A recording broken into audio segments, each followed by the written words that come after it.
Tonight, we're going to explore how humans will actually get to Mars, not how the journey usually appears in illustrations, with one enormous spacecraft leaving Earth, crossing the darkness, landing on Mars, and eventually bringing its crew home. The real journey will be far more complicated, because Mars is not a destination a single rocket can reach and solve. It is a route that has to be built. The Moon is about 3 days away. Mars is typically 6 to 9 months away, and practical launch windows open only once every 26 months. A crew cannot leave Earth assuming that missing equipment can be delivered next week, or that a rescue vehicle can arrive if something fails. Much of what they need may have to begin the journey years before they do. Cargo could be sent ahead during earlier launch windows. Tankers may have to refill the crew vehicle after it reaches Earth orbit. Habitats, power systems, and supplies may need to land on Mars and prove they can survive before the astronauts commit to following them. Even the fuel needed to leave Mars may have to be manufactured and stored on the surface in advance. That means the first human footsteps on Mars would be the final step in a sequence that has already crossed interplanetary space several times. Every launch, fuel transfer, cargo landing, life support system, and return plan must connect. One missing link could delay the mission for years, or leave the crew with no way home. By the end of tonight, you're going to understand why leaving Earth is the first great obstacle, how orbital refueling, cargo missions, surface fuel production, cyclers, and lunar staging could each become part of the route, and what it would take to connect arrival, survival, and return into a system that can be repeated. Before we get started, if you love exploring the depths of space as much as we do, take a second to like the video or subscribe. It's a simple action, but it helps this channel reach more curious minds like yours. Now, let's begin. The first link in that chain begins in a place no one sees during the launch broadcast. Not on Mars, not somewhere in deep space. It begins in the first few hundred kilometers above Earth. Before any spacecraft can depart for another planet, it must first escape the grip of the world that built it. And that opening step consumes an extraordinary amount of the vehicle before Mars has even entered the journey. The dominant cost of reaching Mars has almost nothing to do with the average distance between the two planets. It begins with getting off Earth. That is where most of the propellant is consumed, where every extra kilogram becomes expensive, and where the real shape of the mission is decided. Think about what a rocket actually does. The common intuition is that it lifts a vehicle upward, straight up, against gravity, until gravity weakens enough to let go. But that is not what happens.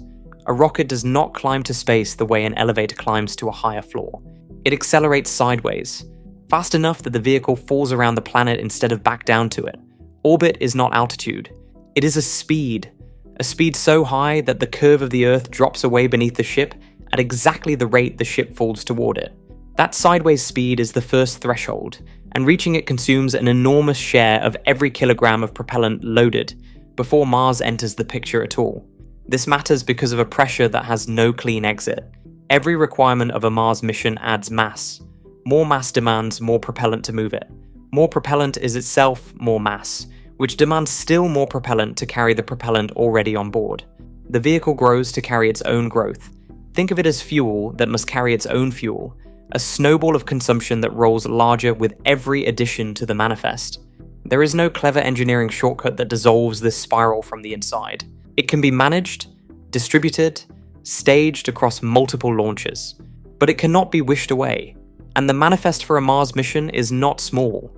Crew members need food, water, and oxygen across months of transit in each direction. They need shielding from radiation, spare parts for equipment that will break and cannot be replaced quickly, medical equipment for emergencies that cannot be deferred to a hospital, waste handling, pressurized living space, thermal control, and power systems that keep running without interruption. The ship itself needs engines, propellant tanks, guidance systems, docking hardware, communications, and margin for failures that cannot be solved by turning back in the morning. Then there is what waits at Mars: habitats, surface vehicles, solar panels, nuclear power systems for the times the sun is blocked by dust, drilling equipment, ascent vehicles to lift the crew off the surface at the end of the stay, pressure suits built for a Martian environment, laboratories, emergency reserves for scenarios no one predicted. All of it must be present before the crew arrives, or it arrives with them. Either way, it makes the mass problem larger. The better frame for what a Mars mission actually is, not an exploration journey. Relocating a small, delicate fragment of Earth into a place where Earth does not naturally exist. Every resource a human body needs to stay alive, every system that replaces what the planet cannot provide, must travel with the people or ahead of them. But here's where it gets strange. Even if every item on that list were designed to be as light as possible, the mission still does not depart whenever anyone is ready. Earth and Mars orbit the Sun at different speeds. Their relative positions cycle through favourable and unfavourable geometries. A launch window, the period when the geometry allows departure at reasonable energy cost, opens only once roughly every 26 months. A mission that misses a window cannot wait a few weeks and try again at the same cost. The geometry has changed. The next favourable window is nearly 2 years away. The return window is governed by the same orbital mechanics on the far end. Once a crew commits, the planets decide the schedule. The expedition cannot be shortened by impatience. It cannot be extended for comfort. The clock is not set by anyone on the surface of Earth. This is why realistic mission designs look undramatic when drawn on paper. They do not involve the largest imaginable rocket aimed at a red dot. They use orbit as a work site. They use timing as a resource. They divide an impossible burden into pieces that each become manageable. Low Earth orbit is the first harbour. Not a destination in any emotional sense, but a place where departure becomes achievable. A spacecraft assembled in orbit does not have to carry all of its deep space mass up from the surface in a single launch. Cargo can be sent ahead. Fuel can be added. Separately launched modules can be joined and inspected before anyone commits to the crossing. A vehicle launched fully loaded fights Earth's gravity while carrying everything it will need across 2 years. A vehicle built or filled in orbit lets multiple launches share that burden. Mars is not reached by a single act of power. It is reached by staging power in the right sequence. From this shared premise, 3 broad paths emerge. A reusable ship that cycles between the planetary neighborhoods, so smaller vehicles only need to intercept it at the right moment. A large direct transport refueled in orbit that carries crew and cargo in one long push. A reduced vehicle accepting a smaller crew and a narrower cargo manifest in exchange for a simpler return. Each path is a different arrangement of the same unavoidable trade-offs. The heavy ship makes the months of transit more livable, but it is harder to slow at Mars and harder to lift off the surface when the time comes to leave. The small ship reduces what must be landed and returned, but limits the crew and the equipment they can bring. The cycler saves propellant across repeated missions, but demands a precise rendezvous far from Earth with no margin for delay. There is no perfect solution waiting behind one clever idea. There are only trade-offs arranged with different priorities. And the chain that connects every phase means no part of the architecture can be judged in isolation. A plan that cannot place enough mass beyond Earth is only a drawing. A plan that reaches Mars but cannot land safely is incomplete. A plan that can land but offers no credible path home becomes settlement by accident rather than design. Every link changes the load on the next. The route must be judged as a whole. This is why the crew does not go first. Cargo missions go first, demonstrating that hardware reaches the surface intact and operates through the cold and the dust and the months of waiting. Power systems must unfold and generate and survive before a human life depends on them. Communication networks must be in place so a surface crew has more than fragile links back to Earth. If a return vehicle uses fuel manufactured from Martian materials, that process must be proven across months before anyone lands who needs it. The safest Mars mission is not the one carrying every answer in a single ship. It is the one that converts uncertainty into checked equipment before the crew commits. Rockets rise not because they are elegant. They rise because no gentler method exists at the needed scale. Their fire expresses a basic imbalance, a planet generous enough to grow life, but difficult enough to trap it. The opening act of a Mars mission is not a leap across open space. It is a gradual loosening of Earth's hold, conducted in stages, tested in pieces, judged as a chain. And the question of which chain to build has no single clean answer. That question is still open. The competing paths diverge from here, and each one moves the hardest problem somewhere different on the line. That first harbour is not a place to rest. It is a place to be made whole, and the work that happens there is stranger than it sounds. Think about what the ship looks like on the launch pad. It stands tall, pressurized, gleaming with the cold sweat of cryogenic tanks filled to capacity. Every fuel cell is loaded. The vehicle is, by every visible measure, ready. And then it climbs. It burns through the atmosphere, fighting gravity every second of the ascent, converting mass into velocity in a long, roaring transaction. By the time it reaches low Earth orbit, the great ship has spent most of what it carried just to arrive. The rocket that left the ground is not the rocket ready for interplanetary travel. It has reached the first harbor with dry tanks, and a destination still waiting on the other side of another burn. That is the reversal at the center of modern Mars planning. The ship in orbit is impressive in shape. It is incomplete in purpose. Refueling is how a first arrival becomes a true departure. The idea is straightforward in outline. One vehicle reaches orbit. Others follow, but instead of passengers or cargo, they carry propellant. They rendezvous, dock, transfer cryogenic liquids, and separate. The Mars ship, now restored, can commit to the long arc outward. Low Earth orbit stops being a finish line and becomes something else entirely. A fuel station suspended above the planet, moving at orbital speed, where a spacecraft can be made whole before it leaves for good. But here is where it gets strange. The simplicity is only architectural. The physical difficulty is something else. The propellants favored in some of the largest Mars concepts are methane and oxygen. Both must remain extremely cold to stay liquid. Cold in an environment that does not cooperate. Sunlight strikes one face of the vehicle, while the opposite side cools toward the temperature of deep space. Heat is always trying to enter the tanks. Engineers insulate against it, shield against it, manage it constantly. But the harder problem is not temperature, it is gravity, or the absence of it. On Earth, liquid settles. It obeys the familiar language of down. A tank fills from the bottom, drains from the bottom, behaves in ways a pump can anticipate. In weightlessness, none of that applies. Methane and oxygen can cling to tank walls, drift in slow spheres, slosh when the vehicle maneuvers, and form shapes that no ground test fully predicted. Imagine trying to pour water into a moving container in a windstorm, except the water does not know which way is down, and neither does the container. The engineers must control not just valves and pumps, but the behavior of a fluid that no longer recognizes the rules it was designed around. Every transfer demands that the fluid arrive at the right fitting, in the right state, without the help of gravity to do any of the work. This is not a secondary engineering challenge. It is one of the binding physical constraints of the entire architecture, and the architecture depends on it completely. A vehicle launched from Earth, carrying enough propellant to reach orbit, leave Earth, cross to Mars, and land with significant cargo would be so massive that the launch system itself would exceed practical limits. The numbers stop working. The only way around those numbers is to stop trying to lift everything at once. Refueling divides the burden. The cruise ship no longer lifts all of its interplanetary fuel in a single ascent. The departure energy travels to orbit in pieces, carried by tanker after tanker, each flight delivering part of what the Mars ship needs to leave. A propellant-only tanker delivers no habitat, no rover, no scientific equipment, no crew, no flag. In isolation, it appears to add nothing to the mission. But without it, the main ship stays where it is, held near Earth, not by mechanical failure, but by empty tanks. That fuel is not cargo in the ordinary sense. It is future motion, stored as liquid. The difference between being in orbit and being on the way. The price of this arrangement is complexity, and the complexity is sequential. Every tanker launch must reach the correct orbit.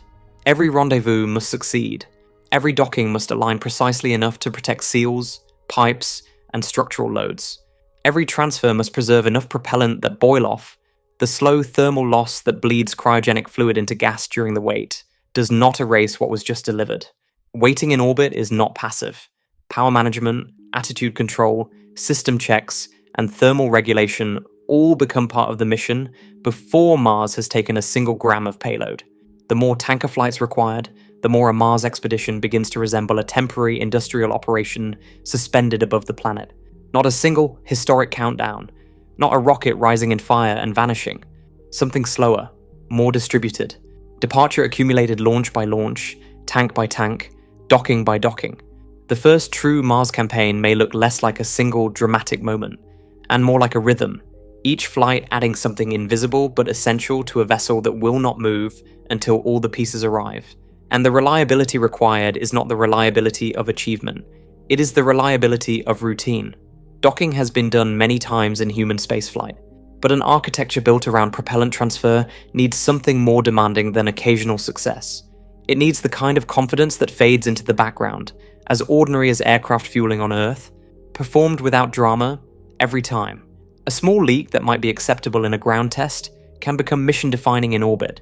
A failed docking port, a stuck valve, an unexpected thermal excursion, any of these could delay the final departure burn. That delay is not administrative. Earth and Mars are moving targets. The geometry that allows a fuel-efficient crossing exists for a limited time, and then it closes. It does not wait. The ship must leave when the planets allow. Failure in the fourth docking does not simply push a meeting back. It may push the entire mission into a wait of another 26 months, or it may mean leaving with less margin than the mission was designed to carry, which is a different kind of problem that arrives at Mars rather than in Earth orbit. Think about the shape of that risk. Refueling does not remove the difficulty of reaching Mars. It lowers one wall and builds a corridor of smaller doors. Each door may be easier to open than the original wall was to climb, but the crew passes only if all of them open, in order, before the window closes. For a cargo mission, a failure in that corridor is expensive and disappointing.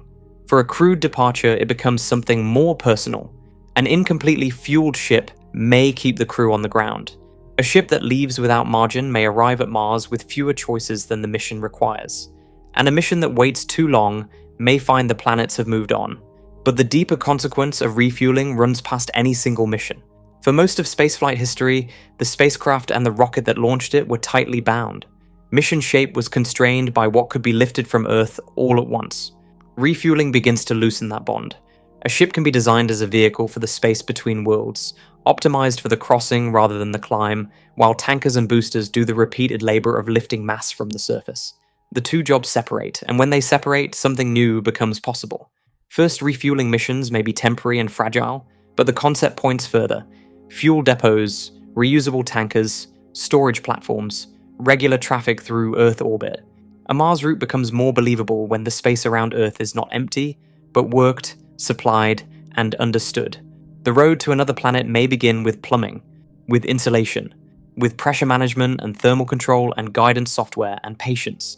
These are not the materials of romance, but deep spaceflight punishes any architecture that treats them as secondary. Refueling does not solve the Mars problem. It relocates part of that problem into a place where it can be repeated, tested, and improved before the crew is ever committed. A future Mars mission may be born through rehearsal rather than spectacle. The great ship will not merely be a rocket that survived launch, it will be a vessel rebuilt in orbit, filled by other machines, released at the right moment into the geometry of the planets. The departure burn may last only minutes, but the real departure will have begun when Earth orbit stopped being a place to pass through and became the first working edge of the road to another world. And making that edge reliable is only one of the problems waiting on the line. That edge is only the beginning of what infrastructure thinking can reach. If the space around Earth can become a place that is worked rather than merely crossed, the same idea can be stretched across the whole distance to Mars, not just the first few hundred miles above the planet, the entire interval, the crossing itself. This is the instinct behind the Aldrin cycler. The idea begins with a question that sounds simple. A Mars mission requires a deep space habitat, a vehicle large enough and sturdy enough to protect a crew for months in interplanetary space. That habitat must leave Earth, cross to Mars, slow down, do something useful, and return. Every part of that sequence costs fuel. Every burn is paid for in mass, and the largest mass in the system performs every single one of those burns. What if it did not have to? The cycler answers that question by separating the journey into roles. The heavy interplanetary habitat does not land on Mars. It does not break hard at each planet and then fight back out again. Instead, it occupies a solar orbit, one carefully chosen so that it swings near Earth and then near Mars in a repeating rhythm. Smaller taxis carry crews up to the habitat when it passes Earth. The habitat crosses between the planets. Near Mars, the crew leaves in another small craft, while the habitat continues along its path, preserved for the next loop. The great ship keeps moving. It never stops. The image it suggests is a ferry system stretched across the geometry of the inner solar system. But here is where the picture needs sharpening. Interplanetary flight never follows a simple line. Earth circles the Sun. Mars circles the Sun. A spacecraft traveling between them is not crossing empty, motionless space. It is riding its own solar orbit, one plotted to intersect the paths of both worlds at the right moments. The cycler makes that reality permanent. Once placed on the correct trajectory, it continues around the Sun indefinitely, returning to the neighborhood of Earth, then Mars, then Earth again. It becomes a moving piece of infrastructure, not parked anywhere, available if the rest of the system can meet it. Now comes a correction worth making carefully. The cycler sounds efficient because it sounds gentle. It sounds like a slow, steady drift between worlds. But that is not where its efficiency comes from. The cycler may be moving extremely fast during planetary flybys. It does not brake for comfort. It does not settle into a convenient orbit and wait. It rushes through each encounter on a path set by the Sun and the planets. The source of its efficiency is something different entirely. The largest mass in the system does not perform the major burns. It does not land on Mars and climb back out of that gravity well. It does not decelerate hard and then spend fuel escaping again. It keeps its solar momentum. That is the entire argument. Not patience, not slowness. Conservation of the motion that matters most. Gravity assists are what allow the trajectory to hold together across many loops. This is sometimes described as a slingshot, and the word carries the suggestion of free energy, of borrowing speed from nothing. But the mechanism is more precise than that. A gravity assist is an exchange of motion between a spacecraft and a planet. The planet is enormously massive, so the change imposed on it is immeasurably small.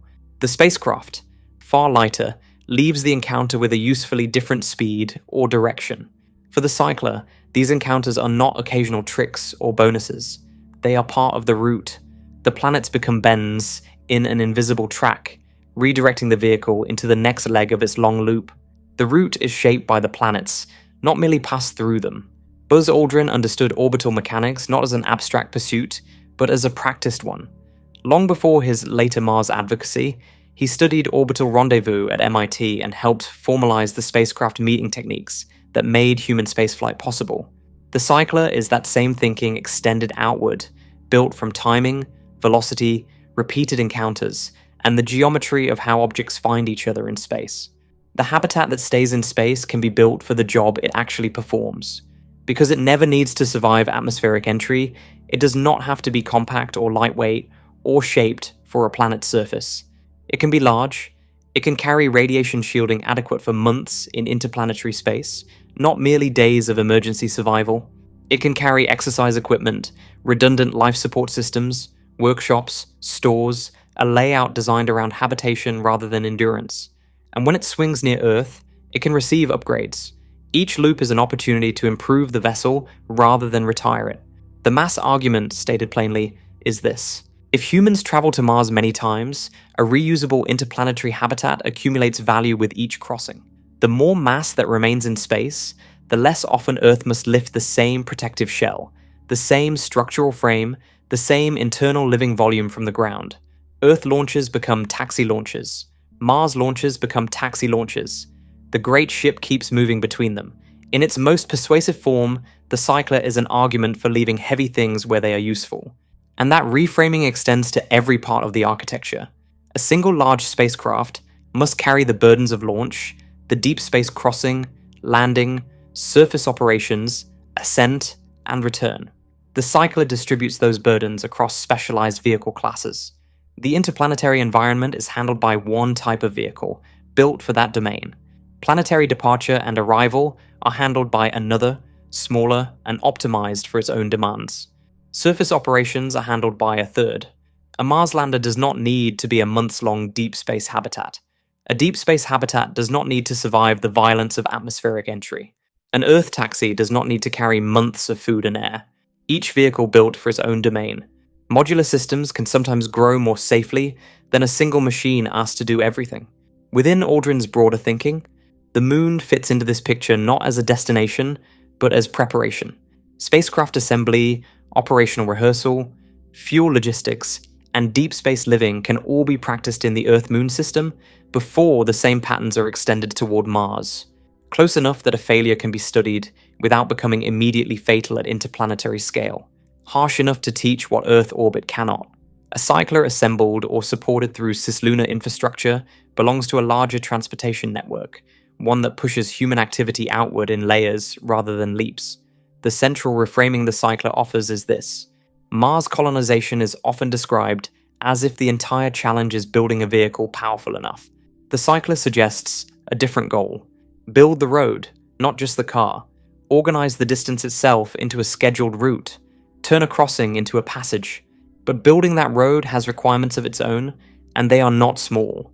The first cycler would have to be launched in pieces and assembled in space. Its trajectory established before any crew boarded. Its life support tested for long duration, not weeks. Its shielding adequate against solar storms and the steady background of cosmic radiation. Its maintenance systems functioning across years of repeated thermal cycles, docking events, engine firings, and passages through the changing particle environment near planets. A cycler that fails after 2 loops does not justify its complexity. It is not enough to build a large spacecraft. It has to become durable transportation infrastructure, trusted across many passages, improving rather than degrading. This is not the fastest path to a first flag on Mars. It is not the simplest way to send a small crew once. It becomes worth building only when Mars is treated as a place humans intend to visit repeatedly, supply regularly, and perhaps inhabit across generations. The cycler belongs to a vision of Mars as a destination in a transportation network, not a single expedition. Where it sits right now is somewhere between exploration and civilization. It still depends on rockets, taxis, landers, timing windows, and fuel. It does not make Mars easy. It does not remove danger, but it changes the question. Not how to throw one mission across the gap, how to create a repeating passage through it. Its deepest promise is not that a ship can travel to Mars. That is already understood in principle. The promise is that the distance itself can be organized, turned from an empty interval into a scheduled route, made over time slightly less like a leap and slightly more like a crossing. But the elegance of the cycler rests on one condition it cannot bend. The road moves, and anyone who wants to board it must be ready at exactly the right moment. The elegance has a price, and the whole of it is concentrated in a single maneuver, catching a ship that will not slow down for anyone. That is not a metaphor. The cycler's momentum is precisely what makes it worth building. Preserving that momentum across years and crossings is the source of every efficiency the architecture promises. But that same momentum is what makes boarding it so demanding.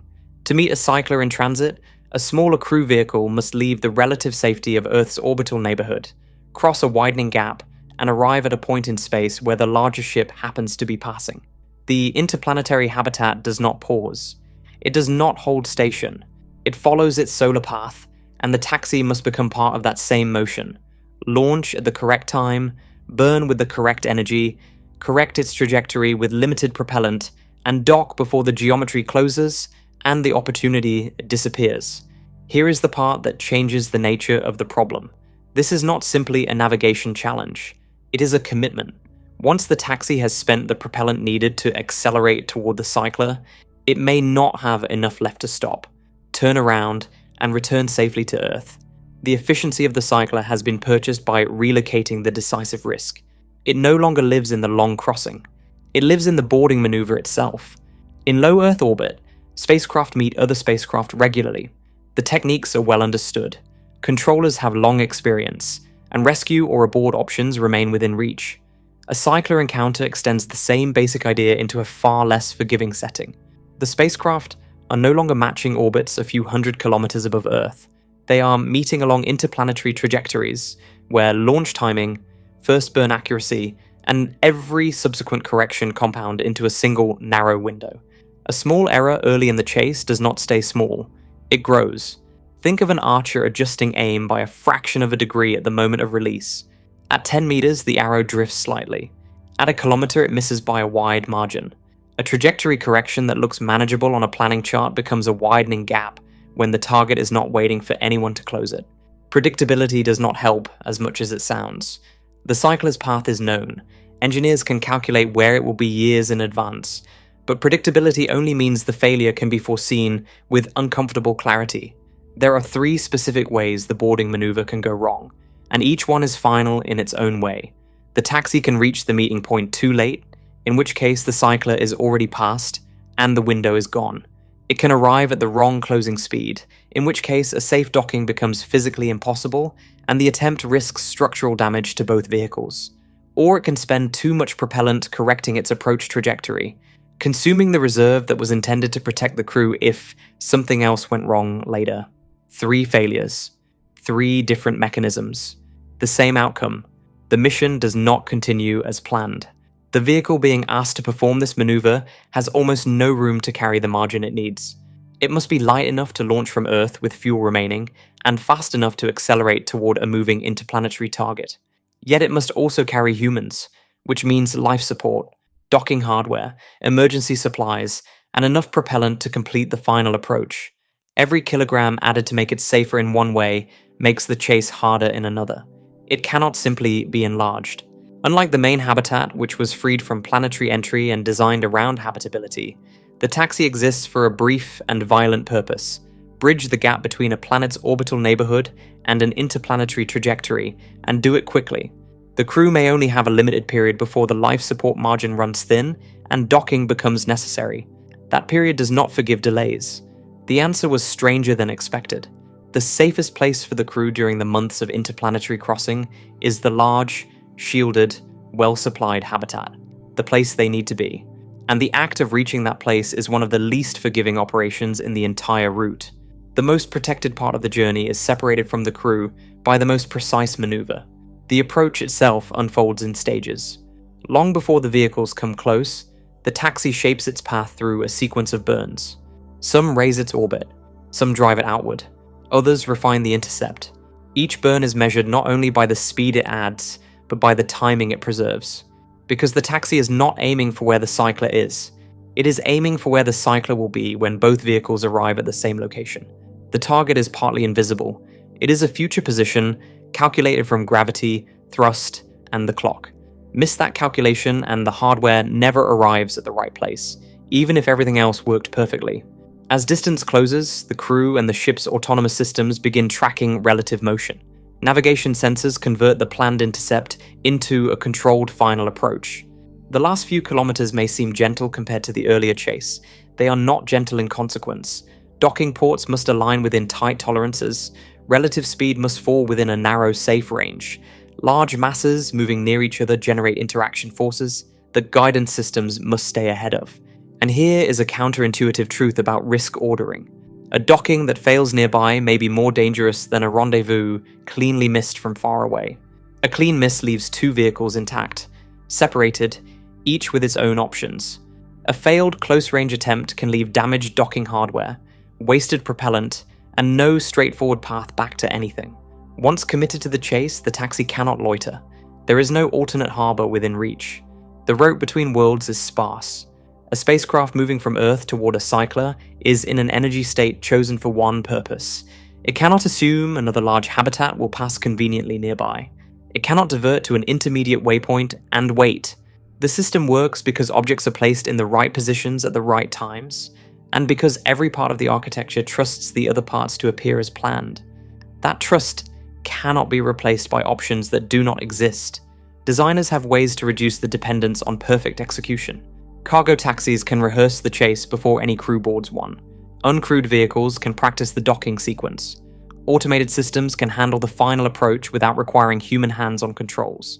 Backup sensors can add redundancy at the most critical phases. Abort plans can be preserved during the early burns before the propellant budget becomes too thin to reverse course. Each of these measures improves safety in one area. Each also adds mass, cost, and complexity somewhere else. The dependence can be reduced, it cannot be removed. The same logic reappears at the other end of the route, and it does not become easier. The crew cannot ride the cycler all the way to the surface of Mars. A lander must separate near the planet, enter the correct trajectory, and carry humans through a thin and difficult atmosphere that offers far less room for error than Earth's. In some ways, this departure is less demanding than the initial boarding. The crew is already aboard the large vehicle and can prepare carefully before separation. The moment of leaving is chosen, not chased, but it carries its own constraints. The lander must leave at the right instant, and it must arrive at Mars in a condition that permits entry, descent, and landing on a surface where dust, terrain, and thin air all complicate the outcome. The cycler will not wait to learn how it went. It continues outward, preserving its orbit for the next encounter, indifferent to the result. The most valuable vehicle in the system is also the one that abandons the crew at both endpoints. The return is harder still. A crew leaving Mars must rise from the surface under conditions that have no equivalent on Earth. Fuel that was pre-positioned may have degraded. Equipment maintained in a thin, cold atmosphere on an active, dusty surface behaves differently than equipment maintained in orbit. Weather, dust storms, and surface operations all carry uncertainties that compound on a fixed schedule. The ascending vehicle must reach the right trajectory and meet a cycler passing through the Martian neighborhood at the right time. Miss that window and the crew falls back on whatever the surface base can provide and waits for the next opportunity. A mature Mars settlement might absorb that delay without crisis, provisioned and supplied for the possibility. An early outpost almost certainly could not. Whether supplies and life support could bridge the gap is left unresolved, because the infrastructure needed to answer that question does not yet exist. This is the judgment that sits at the heart of the architecture. A direct ship carrying its crew all the way avoids the deep space boarding events entirely. It pays in fuel, in landing mass, in every cost associated with hauling a heavy vehicle from departure to arrival without a lighter intermediate step. A cycler system saves the large habitat from repeated burns but inserts critical precision transfers at both edges of the voyage. Neither choice removes risk. Each relocates it. The decision between them is a judgment about which kind of risk is easier to master, and that judgment is not permanent. Not reckless now and sensible later. Not reasonable from the beginning. In early missions, when every system is new and rescue is not a realistic option, a more direct architecture may carry a simpler failure chain. Later, when Mars sees regular traffic, when automated rendezvous has been practiced hundreds of times, when depots and backup vehicles and supply caches exist at both ends of the route, the cycler's advantages grow and the boarding maneuver becomes more routine. What looks too delicate at first may become manageable once the surrounding network is strong enough to absorb the failures it will eventually face. The rendezvous problem does not make the cycler impossible. It reveals what the cycler actually is. Not a spacecraft. A promise. A promise that the transportation network around it has matured enough to perform these operations reliably, to recover from imperfect executions, and to support the crew at both ends when the habitat moves on without them. Until that network exists, the cycler remains a demanding idea. A road through space whose hardest part is reaching the road. And the question of where that maturity gets built, rehearsed, and proven is still very much open. That maturity has to be built somewhere. And there is a hard, silent place close to home where it can be practiced. The moon sits inside Earth's wider gravitational neighborhood, close enough to reach, far enough from Earth to stop being familiar. For earlier generations, it was the great destination, the visible proof that humans could cross beyond the planet they were born on. For a Mars architecture, it takes on a quieter purpose, not the end of the road, the place from which harder departures may become possible. The distinction is subtle, but it matters enormously. A mission that treats the moon as an ending builds ceremonies around arrival. A mission that treats it as a departure point builds systems that can be used again. Mars demands the second kind of thinking: assembly, storage, rehearsal, repair, surface operations, repeated movement through harsh environments. The moon cannot solve all those problems, but it can expose them early, at a distance where Earth is still near enough to remain part of the response. Think about what makes the moon genuinely difficult. No air, no oceans, no easy shelter, weak gravity, abrasive dust that clings to everything it touches. A day-night cycle stretching across weeks, creating long thermal extremes that swing from intense solar heat to cold that would freeze unprotected equipment solid. These traits make the moon hard as a place to live. They make it valuable as a place to practice difficulty. Hardware that survives there has been tested in the same family of conditions that will threaten equipment on Mars. Not identical conditions, but belonging to the same harsh curriculum. Here is where the closeness changes the meaning of failure entirely. On Mars, a broken system may stay broken for months before replacement arrives. A crew may have to wait for a planetary alignment to return home. The window for intervention from Earth is measured in orbital geometry, not in operational urgency. On the moon, the same failure is still dangerous, but it unfolds within a manageable distance. Communication delays are measured in seconds, not the 20 minutes each way that Mars imposes. Emergency cargo can be launched from Earth with far less waiting. Engineers can watch systems fail, understand why they failed, revise them, and send better versions in time to matter. This is why iteration matters. The first Mars mission should not be the first place where every surface system is asked to function together. Testing a habitat chamber on Earth is one thing. Running a pressurized habitat in vacuum, with dust outside, limited power, and a crew depending on its seals, its scrubbers, its pumps, its software, and its thermal control is another thing entirely. The moon forces these systems out of laboratory comfort without placing them immediately beyond practical rescue. Each successful operation makes Mars less dependent on first-time performance. Each failure teaches something while Earth is still close enough to respond. That is not a small thing. It may be the most valuable thing the moon offers. But the moon's role does not stop at the surface. Large Mars vehicles, especially deep space habitats or cyclers, may be too massive to launch from Earth as complete objects. Low Earth orbit can handle some assembly, but the lunar region offers other possibilities. High Earth orbits, lunar orbit, and stable gravitational zones in the cislunar system, the region between Earth and Moon, can become places where components wait, dock, and are checked before deeper departures. A spacecraft assembled there would not need to fight Earth's atmosphere after completion. It would already be in space, already be on the thickest part of Earth's gravitational well, ready to be sent onto a larger path with far less interference from drag and vibration. This does not make cislunar assembly easy. It introduces new transport needs and new places for machinery to fail, but it changes where the hard work happens. Instead of one launch stack carrying every finished piece through the atmosphere, planners can imagine a sequence of launches, tugs, propellant depots, and docking operations that gradually create a Mars vehicle in place. Space itself becomes the shipyard, and the moon may offer something else. It contains oxygen bound in its minerals. Water ice exists in some permanently shadowed regions near the poles, craters that have not seen sunlight in billions of years, cold enough to preserve ice in the ground. If mined and processed at useful scale, these could become propellant, breathing oxygen, or water. Oxidizer makes up a large share of many chemical propellant combinations, so lunar oxygen in particular holds real strategic value.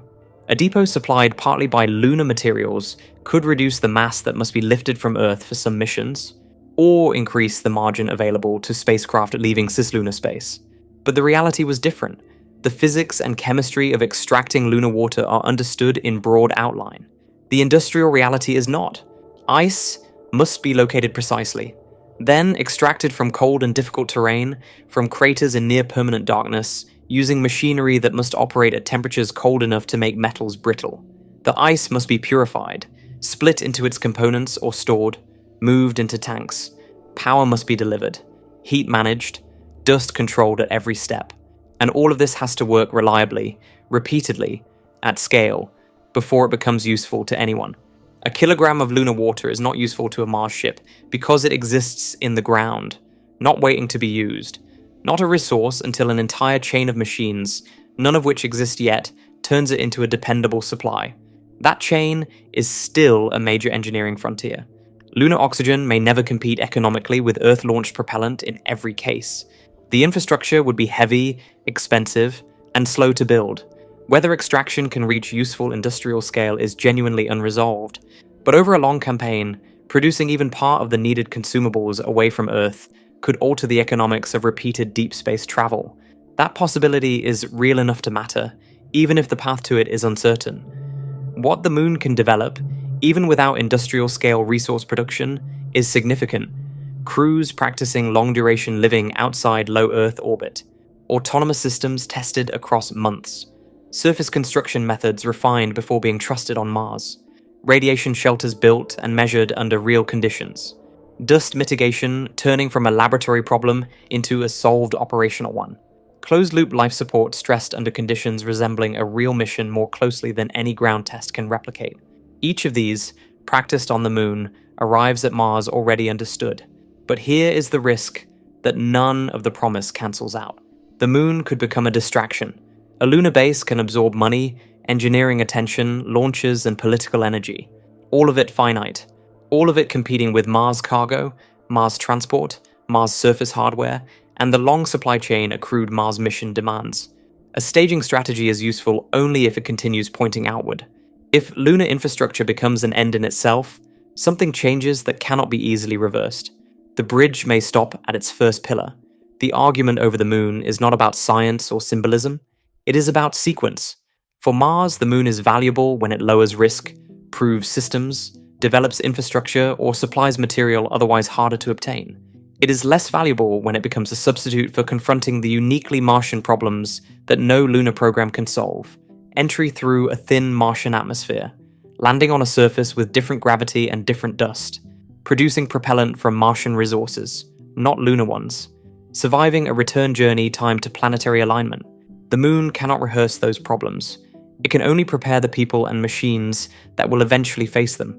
Its best role is disciplined and practical, close enough to be used often, harsh enough to reveal weaknesses, distant enough to teach crews how Earth begins to fade as an operational presence, how decisions sharpen when rescue is not a quick phone call, how systems must be trusted rather than watched over. The old lunar frontier takes on a quieter purpose in this framing. Past footprints remain historic. A future Mars program would be less interested in repeating them than in building around them. Landing pads, power stations, habitats, orbital depots, propellant facilities still on the drawing board.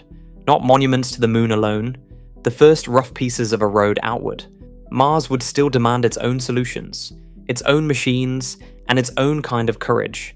But the journey might become less abrupt if the moon first teaches humanity how to work beyond Earth, without treating every mission as an isolated leap into the unknown. The red planet remains the horizon, and the moon could become the place where departure becomes a practice skill. Whether it will remain focused on that outward goal, or whether the infrastructure built there will grow into something that serves itself, is not yet decided. That question will follow the program for years. Everything rehearsed near Earth points at a single moment far away, but that moment does not begin with people. It begins with machines arriving alone. Before any crew sees the Martian horizon, before any voice speaks from the surface must be reached by something else first. Cargo. Hardware wrapped in heat shields and folded into cargo shells, each piece carrying a portion of the future crew's survival. Habitats still collapsed. Power arrays still stowed. Rovers still latched down. A return vehicle that has not yet fired its engines in Martian gravity but will need to. This is where an outpost actually begins. Not with a footprint, with a delivery. The reason is straightforward, and it matters more than it might first seem. People make every uncertainty sharper. A person inside a failing system is a crisis. A machine inside a failing system is a data point. Cargo can fail without grief. It can land in the wrong location and become a lesson about terrain. It can sit through months of cold and dust and silence, while engineers on Earth study what a design does outside the clean assumptions of a test facility. That knowledge is not available any other way, and it is exactly the knowledge the crew will depend on. The surface cannot be treated as an empty campsite waiting for explorers. It has to be prepared, measured, supplied, and partly transformed before a human being commits to the long crossing. What a safe arrival actually looks like is this. The crew finds evidence already waiting. Power systems producing energy. Communication links open. Habitats holding pressure. Rovers responding. Reserves stored. And a return vehicle proving that the path home has not been left to hope. This does not make the mission easy. It moves part of the danger into an earlier phase. A phase where it can be studied without human lives inside it. Cargo before crew is not a cautious preference. It is a structural principle for a planet offering almost no forgiveness after landing. The first problem is placement. Mars is not a smooth red plain where any site is as useful as any other. It is a world of slopes, rock fields, dust deposits, buried ice, craters and regions differing sharply in temperature, elevation, and landing risk. Site selection has to balance not merely scientific interest but habitability, resource access, power performance, communication geometry with Earth, and the practical ability to land multiple heavy payloads close enough to function together. That last requirement is not a minor logistics consideration, it is decisive. A habitat that lands far from the power system makes distance a daily problem. A return vehicle beyond practical rover range becomes nearly irrelevant regardless of how well it functions. And precision landing, which sounds like a technical detail, is actually a hidden gate. Machines must arrive not just on Mars, but in the right neighborhood of Mars, in a landscape mapped well enough that later missions build directly on earlier ones. Landing remains a violent negotiation with a thin atmosphere. Heavy cargo must be protected from heating at interplanetary entry speeds, slowed from thousands of miles per hour, guided through uncertain winds and varying air density, and delivered softly enough that delicate equipment survives contact. Each successful cargo landing becomes more than a delivery. It becomes a rehearsal for trust. The second problem is time. Cargo may arrive years before the crew, and the hardware cannot simply wait like a box machine in a warehouse. It must endure Martian reality. Temperature swings of more than 100 degrees between day and night. Dust settling slowly onto solar panels, reducing their output unless the wind clears them or a mechanical system does. Ultraviolet light striking exposed surfaces. Seals contracting and expanding through thermal cycles. Lubricants stiffening in the cold. Antennas that must remain aligned across seasons. Software that must keep listening to faint signals from a planet that is sometimes on the far side of the sun. But something was wrong. The failure modes of waiting are not what they first appear to be. A habitat that lands successfully and then slowly leaks over the following year has not solved the survival problem. It has only delayed it. A power system that begins strong but degrades before the crew launches has not created a margin. It has created a false one. The hardware must be active enough to prove itself, and conservative enough not to exhaust itself. Those two demands pull in opposite directions, and the engineering has to satisfy both. What this actually requires is continuous operation across years of silence. The base may need to inflate, pressurize, warm itself, cycle air, monitor for leaks, test filters, and report its internal conditions continuously. Rovers may need to drive routes between equipment sites, inspect nearby hardware, and prepare paths that will matter when the crew arrives. Power arrays must unfold. Cables must be buried against thermal stress. Radiators must be anchored. The base must behave like a system rather than a collection of isolated objects. And it must demonstrate that behavior across seasons and dust events, and communication delays, and the long patience of an uncrewed outpost. The image that emerges is of machines that never sleep, moving slowly under commands delayed by 20 minutes each way, turning an empty side into something with shape and readiness. Power is the third problem, and it is not a background concern. It is the central requirement, because almost every other promise depends on it. A human outpost needs electricity for heat, air circulation, water processing, communications, computing, medical systems, tools, lighting, rover charging, scientific instruments, and fuel production. That is not a list of conveniences. Every item on it is a life support dependency in a different form. The solar and nuclear trade-off carries real weight. Solar is attractive because sunlight does reach Mars, and panels can be launched folded and deployed on the surface. But Mars receives only about 43% of the solar energy that Earth receives because it orbits farther from the sun. Dust storms can dim the sky for weeks or months, and even ordinary dust accumulation steadily erodes output. Nuclear power offers steadier energy, less dependent on weather, but it adds mass, heat management complexity, launch safety reviews, and political considerations before the mission ever leaves Earth. A realistic cargo campaign may use both, not as an elegant single answer, but as redundancy against the failure of either alone. The right metric is not peak output on a clear day. It is dependable power through the worst stretch the crew might face.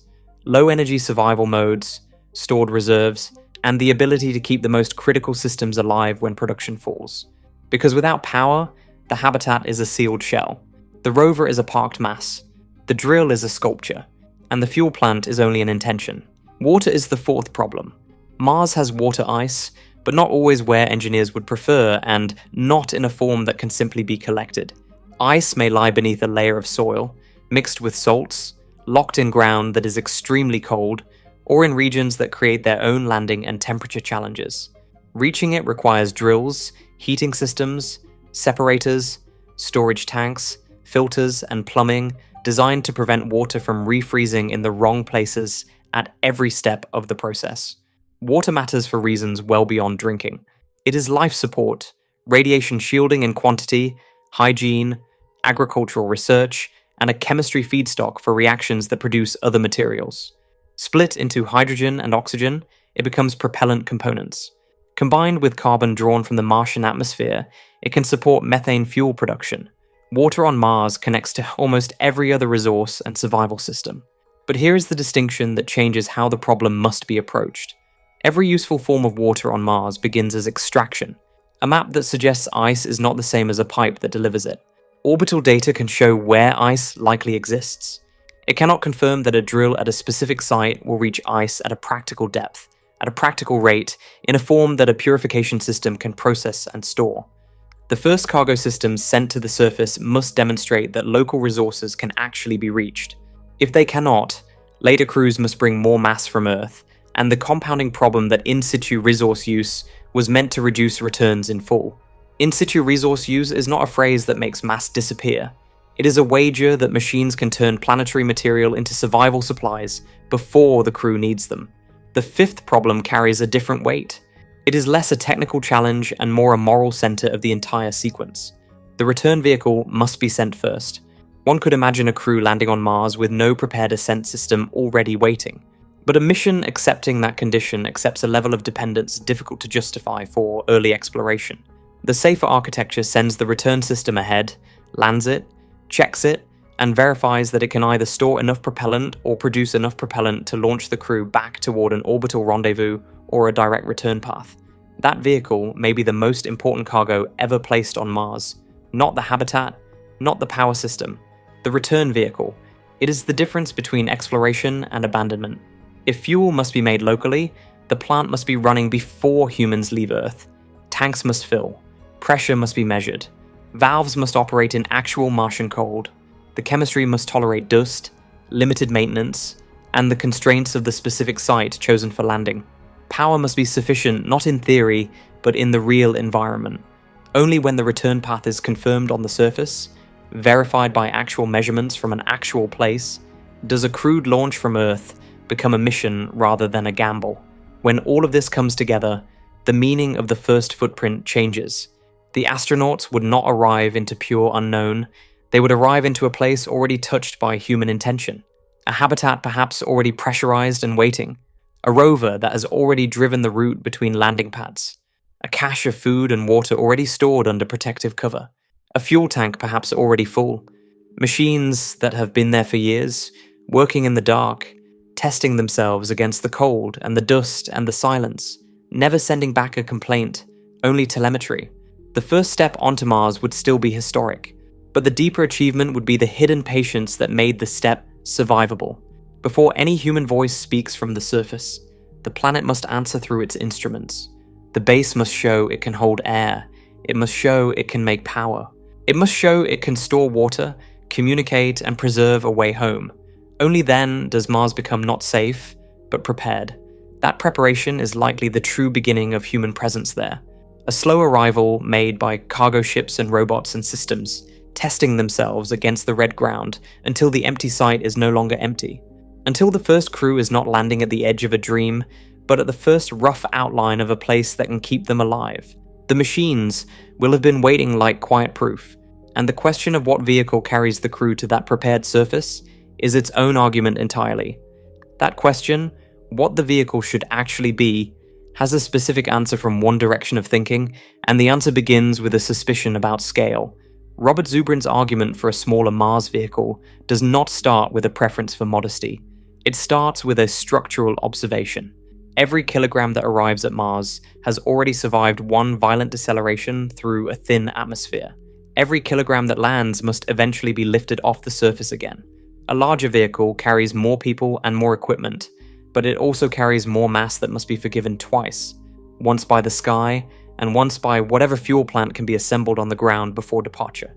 Those two penalties do not add, they multiply.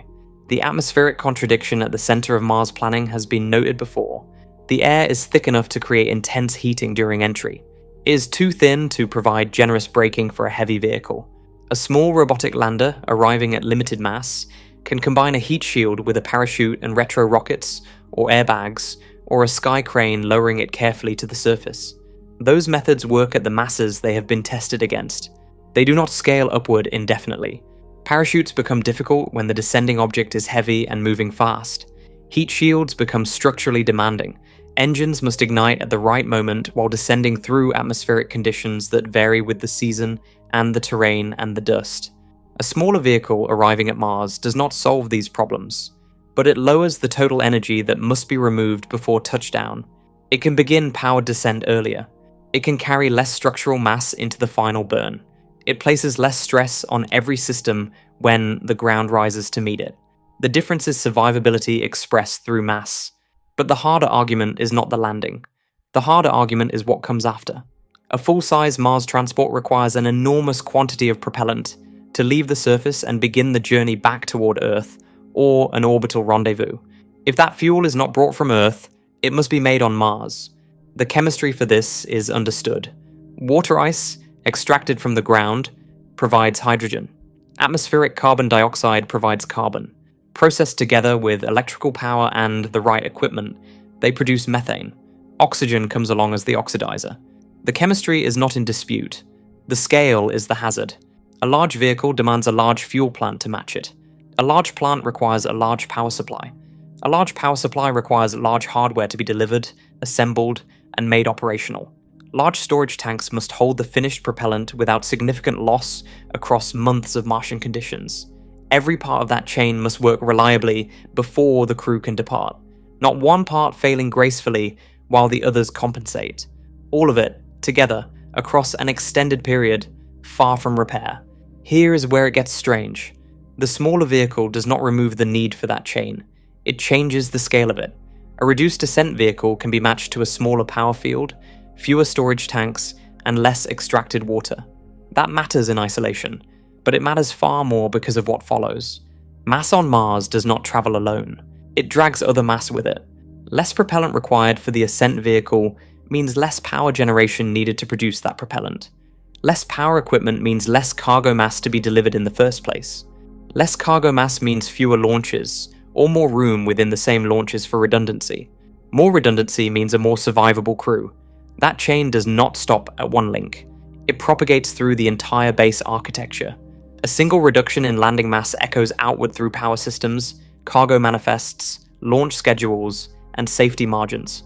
The savings multiply because nothing in Mars planning is isolated. Everything is coupled, not a convenience, a cascade. The costs of restraint are real and should not be softened.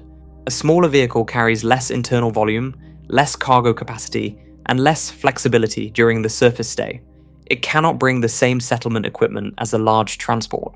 It may support a smaller crew, a shorter planned mission, or a more tightly constrained expedition. A full-size transport offers something that sounds like abundance. The smaller vehicle offers discipline.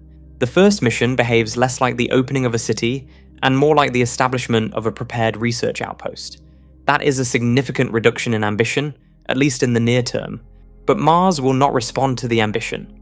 It responds only to what the hardware can do after entry, after dust accumulates on solar panels, after cold stiffens seals and slows equipment, after months of continuous operation, far from any replacement part.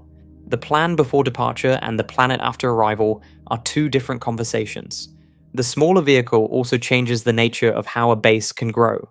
If the same launch system can send compact landers with meaningful payloads on repeated missions, the surface outpost does not need to arrive complete in one or two enormous landings.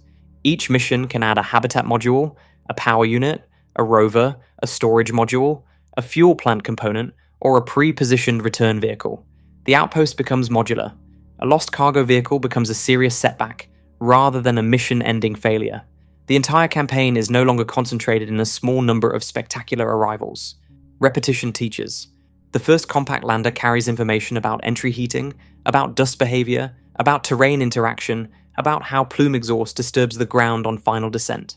The second can incorporate what was learned. The third can carry different equipment. A base built from repeated smaller deliveries may become more reliable than one depending on a few enormous arrivals. It grows less dramatically. It grows more honestly. But here is where the architecture becomes more complicated to describe fairly. The smaller vehicle does not simplify the mission. It moves the complexity. Every separation between vehicles, every docking event, every staging operation adds another requirement that must succeed. If the compact Mars lander rides inside a larger carrier vehicle and deploys after Earth departure, that deployment must work cleanly. If the system depends on an interplanetary support stage, the interfaces between stages must remain dependable after the stresses of launch and the thermal cycling of orbital refueling. If crew transfer occurs between vehicles in space, that transfer introduces another life support and safety requirement. A smaller lander may be easier at Mars. The architecture surrounding it near Earth may be more intricate. In Mars planning, reducing one risk tends to move difficulty somewhere else. The question is never whether the difficulty can be eliminated. The question is where it should live. Near Earth, A complex staging operation can be rehearsed. A deployment can be tested with uncrewed vehicles before any crew commits to it.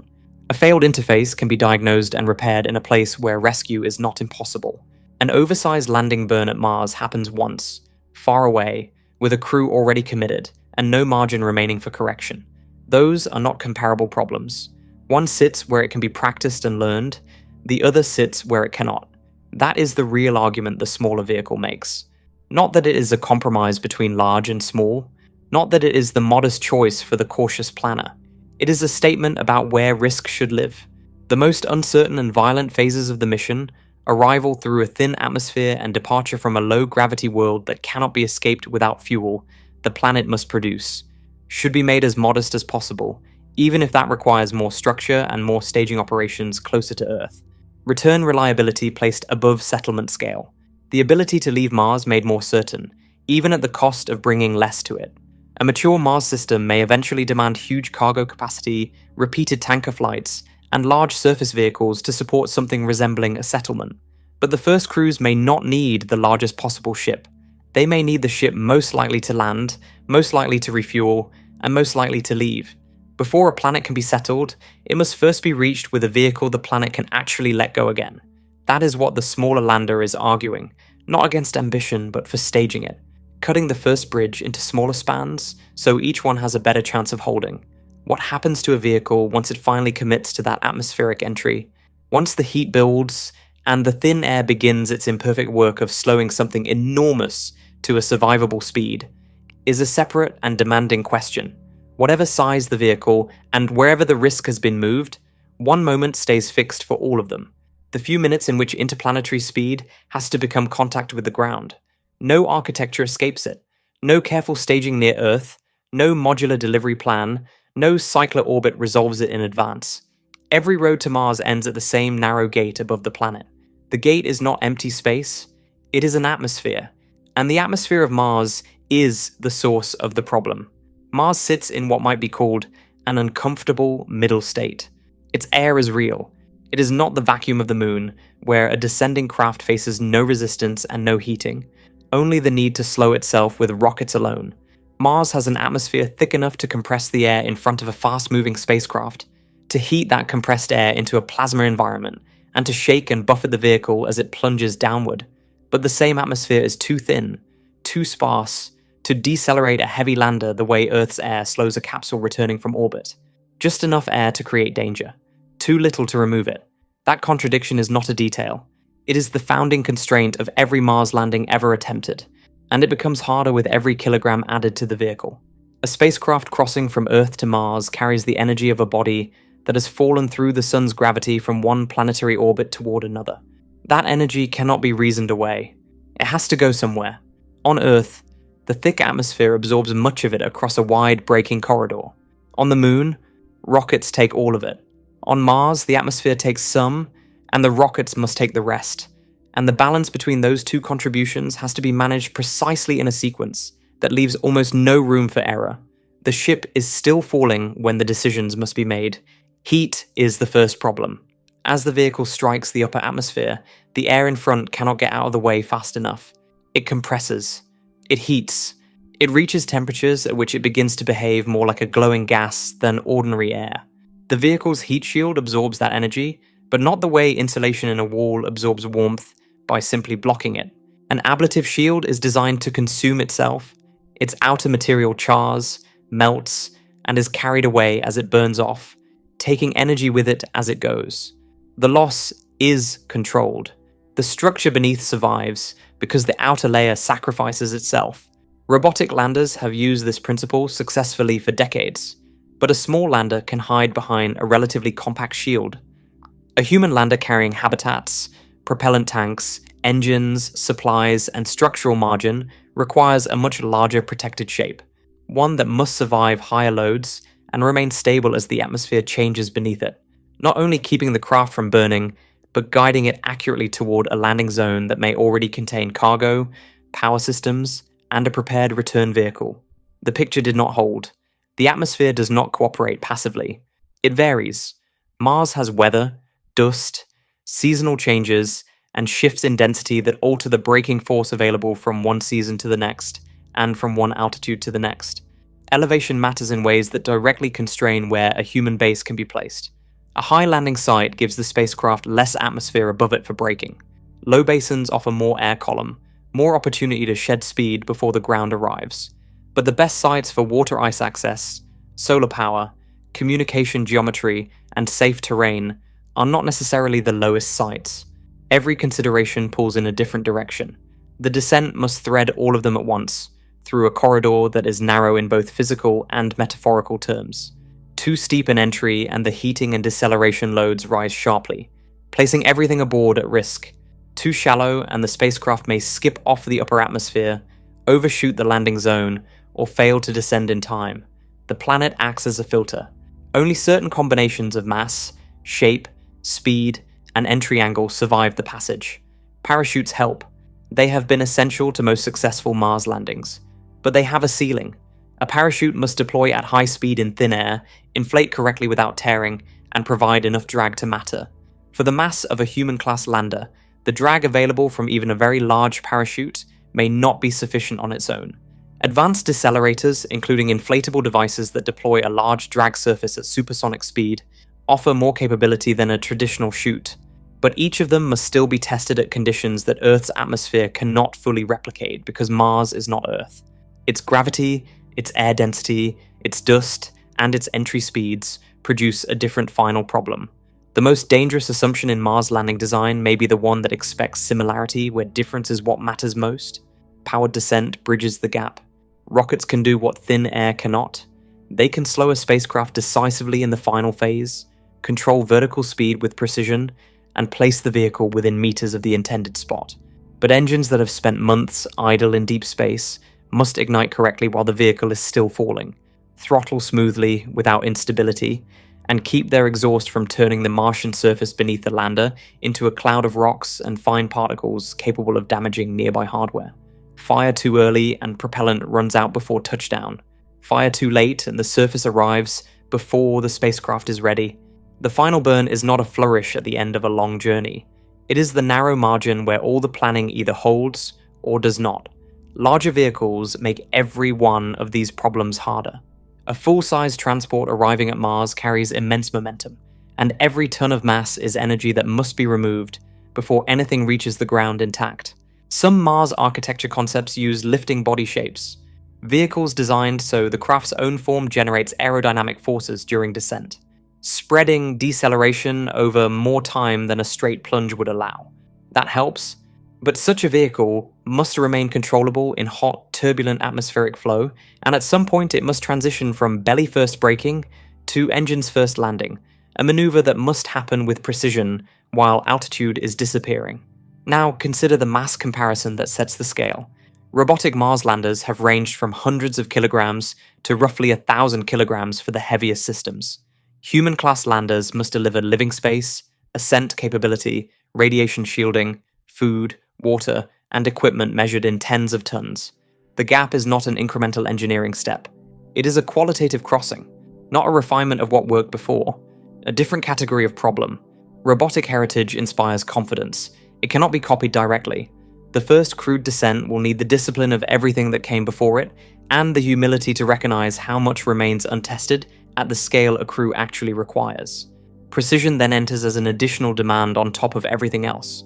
Early robotic landers could afford broad landing ellipses because they carried their own limited missions. A cargo lander in the wrong location was a problem with solutions. A human base cannot be scattered across the Martian landscape by chance.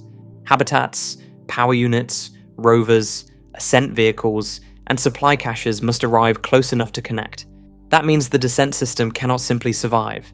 It must choose.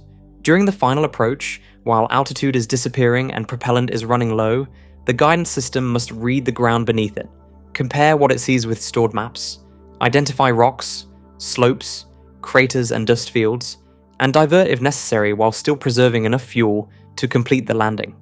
The descent system becomes a decision-making machine, evaluating terrain and committing to a patch of ground in the final moments of a journey that began months earlier. Rocket exhaust adds a further constraint. When a heavy vehicle fires its engines close to the surface, the plume can loft fine Martian dust and larger debris potentially sandblasting nearby hardware or contaminating surfaces where delicate equipment is already operating. If multiple heavy vehicles are expected to land near one another over the course of a base buildup, the site may need prepared landing pads, protective berms, spacing rules, or designated zones placed far enough from existing infrastructure to protect it. Land too close and exhaust hazards threaten what is already working. Land too far and crews and robots must drag heavy cargo across difficult terrain before any of it can be connected and used. The first prepared pad solves part of this problem, but the first pad must be built before routine landings begin, and early missions must manage an unprepared surface. It is a bootstrapping problem without an obvious first step. What seems like the final few seconds of a mission reaches backward into decisions made years earlier. The plume behavior dictates landing zone spacing. Landing zone spacing shapes base layout. Base layout determines rover range and cargo sequencing. Rover range affects what the first crew can reach in the first weeks. None of it is isolated. Descent is not an endpoint. It is the first physical negotiation between the transport system and the world it intends to use. This is why the entry, descent, and landing sequence may ultimately decide which architecture becomes real. A giant ship promises large cargo, but only if it can pass through the atmosphere reliably, repeatedly, at a mass the atmosphere can handle. A smaller vehicle accepts lower landing stress but gives up volume and payload. A cycler may transform the interplanetary crossing, but its crew still needs a lander capable of making the final descent independently. The atmosphere will not adjust itself to any of those plans. The hardware must fit the conditions actually there. The first successful human landing on Mars may feel less like a conquest than a careful agreement with limits that were always there. The ship will arrive carrying months of planning, years of testing, and the stored energy of departure from Earth. In the last minutes, all of that will translate into heat, drag, thrust, dust, and contact. Only when those forces are managed together will the journey stop being a trajectory and become a place. The question of what greets the crew on the other side of that gate, what they step out into, and what they must immediately do to survive it, is where the next part of this story begins. To land is to win only half the argument with Mars. The other half is whether the planet will let the crew leave again, and that half has to be built, on the surface, from the materials the planet provides, before anyone departs Earth. The ship has arrived. The engines have shut down, but the return journey has not yet been earned. On Earth, this never feels like a problem. When a rocket lifts off from a launch pad, the propellant filling its tanks looks like the beginning of the story. It is not. It is the end of a supply chain stretching back through refineries, pipelines, power grids, chemical processing plants, and transport networks whose effort is almost entirely invisible at the pad. The propellant simply appears, cold and ready, because an entire industrial civilization spent decades learning how to put it there. On Mars, that civilization does not exist. Every element of that chain must be compressed into machinery, delivered across interplanetary space and left to operate in dust, cold, and thin air, far from any repair depot, with no one nearby, and a 20-minute communication delay between every question and its answer. The promise that makes this worth attempting is powerful. Instead of carrying every kilogram of return propellant from Earth, the mission brings tools to manufacture some of it from the planet itself. Fuel is mass. Mass is the central pressure on every Mars plan ever studied. If the planet can supply even a portion of the propellant needed to leave, the numbers improve dramatically at every earlier stage of the mission. But here is what that promise requires when it is unfolded into its actual parts. A return vehicle needs methane and oxygen as propellants, matched to the kind of reusable engines designed around that combination. It needs tanks to hold those propellants at the right pressure and temperature.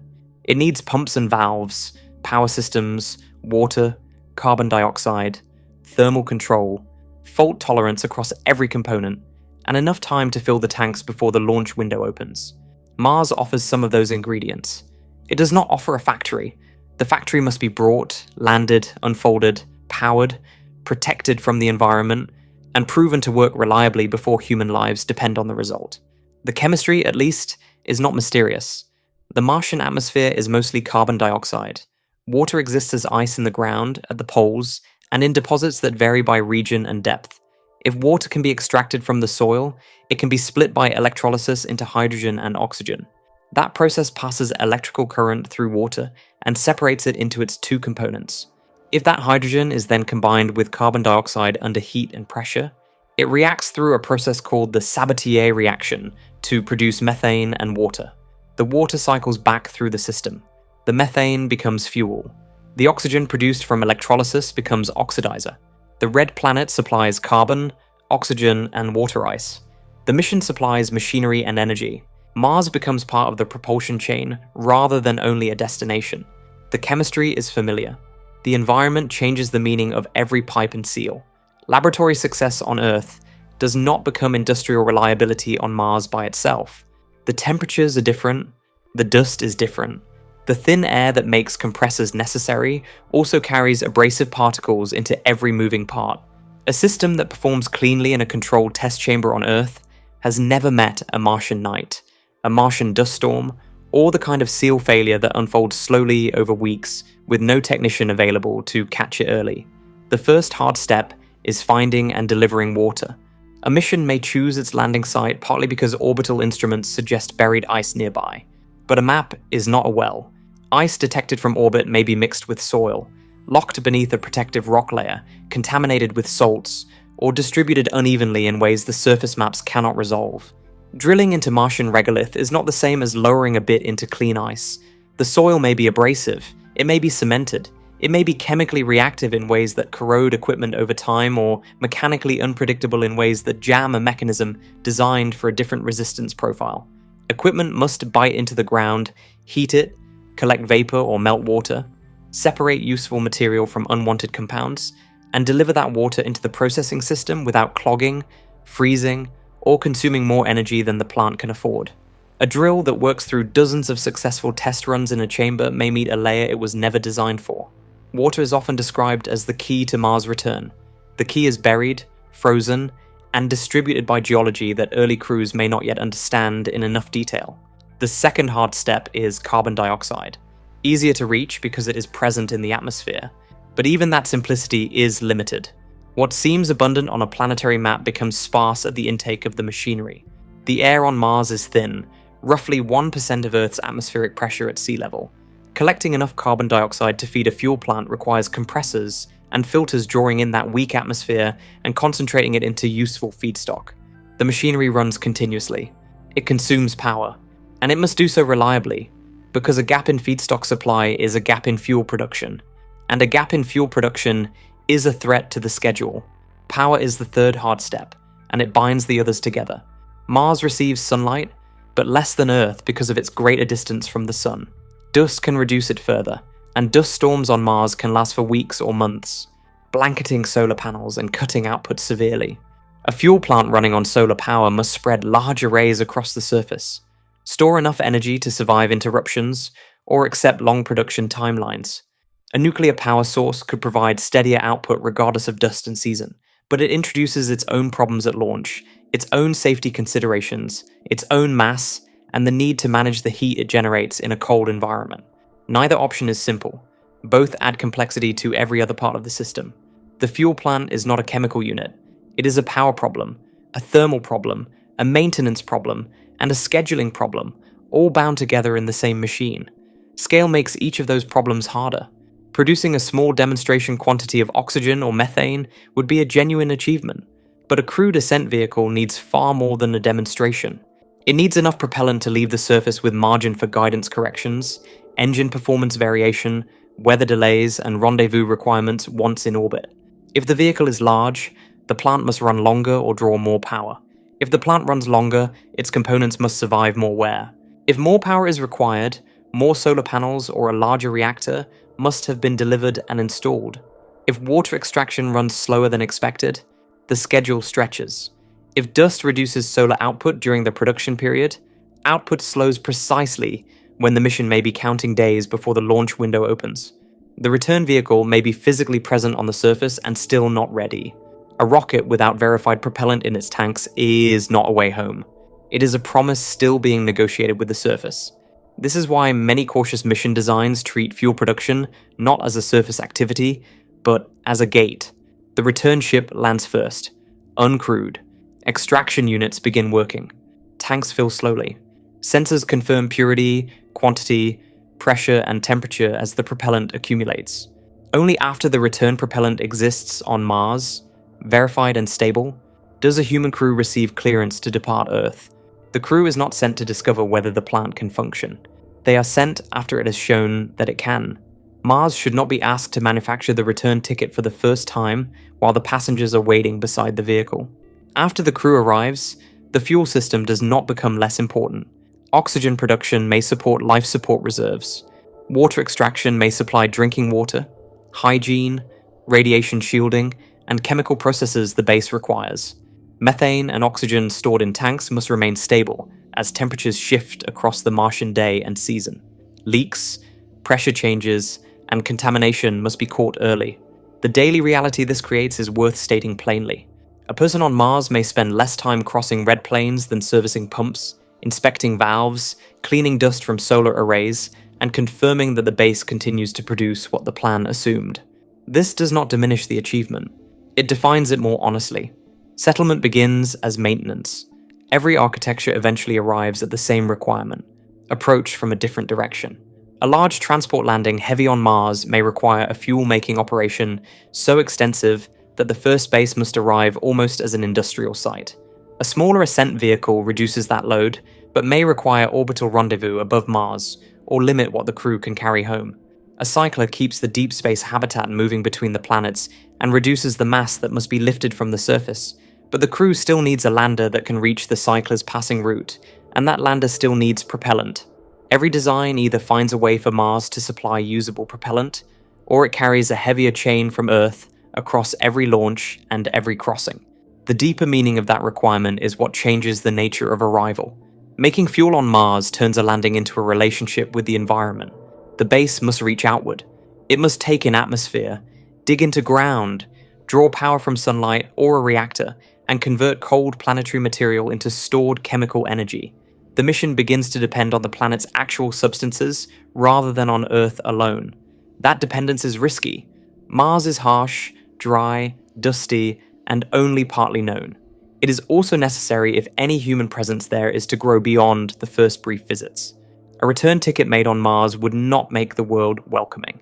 It would show that the first small piece of Earth's industrial memory can function somewhere else.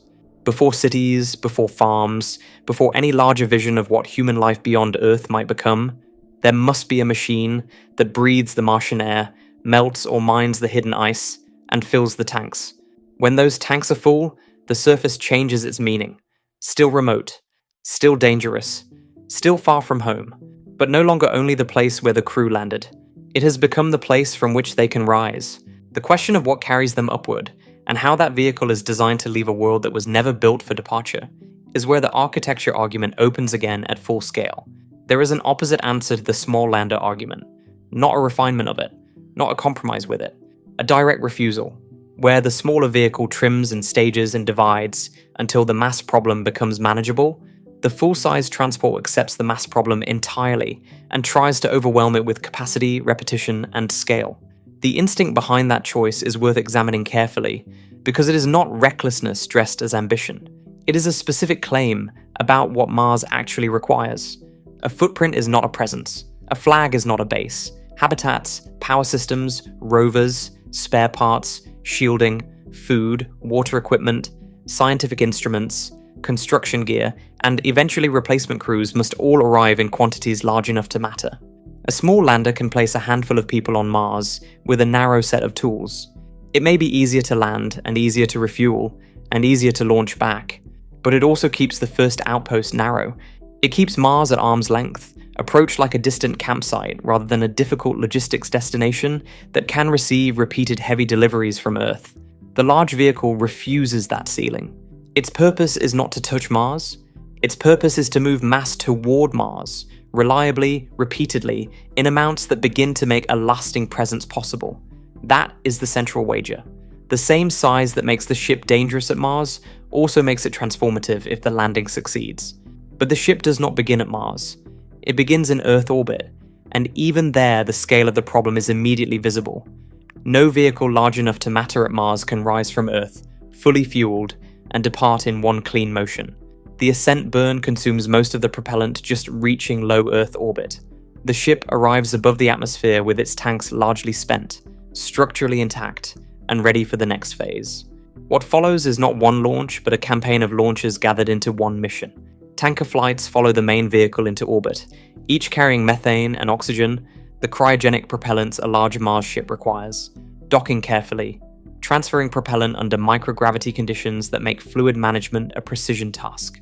Flight after flight, the deep space vehicle is restored.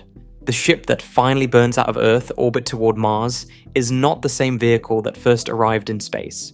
It has been rebuilt there, filled by other ships, made ready through an orbital supply chain that must function without delay and without significant loss. This is brute force in its first form. The architecture makes no attempt to avoid the refueling problem. It arranges the entire launch campaign around it. The appeal is real. There is no separate interplanetary habitat to catch at high speed, no dedicated mini-lander to deploy after departure, no complex staging sequence between worlds. One large vehicle carries crew and heavy payload directly toward Mars. The simplicity of that outline is genuine. The cost is equally genuine. The entire system depends on orbital refueling becoming ordinary, rapid, and reliable enough to serve a departure window that does not move.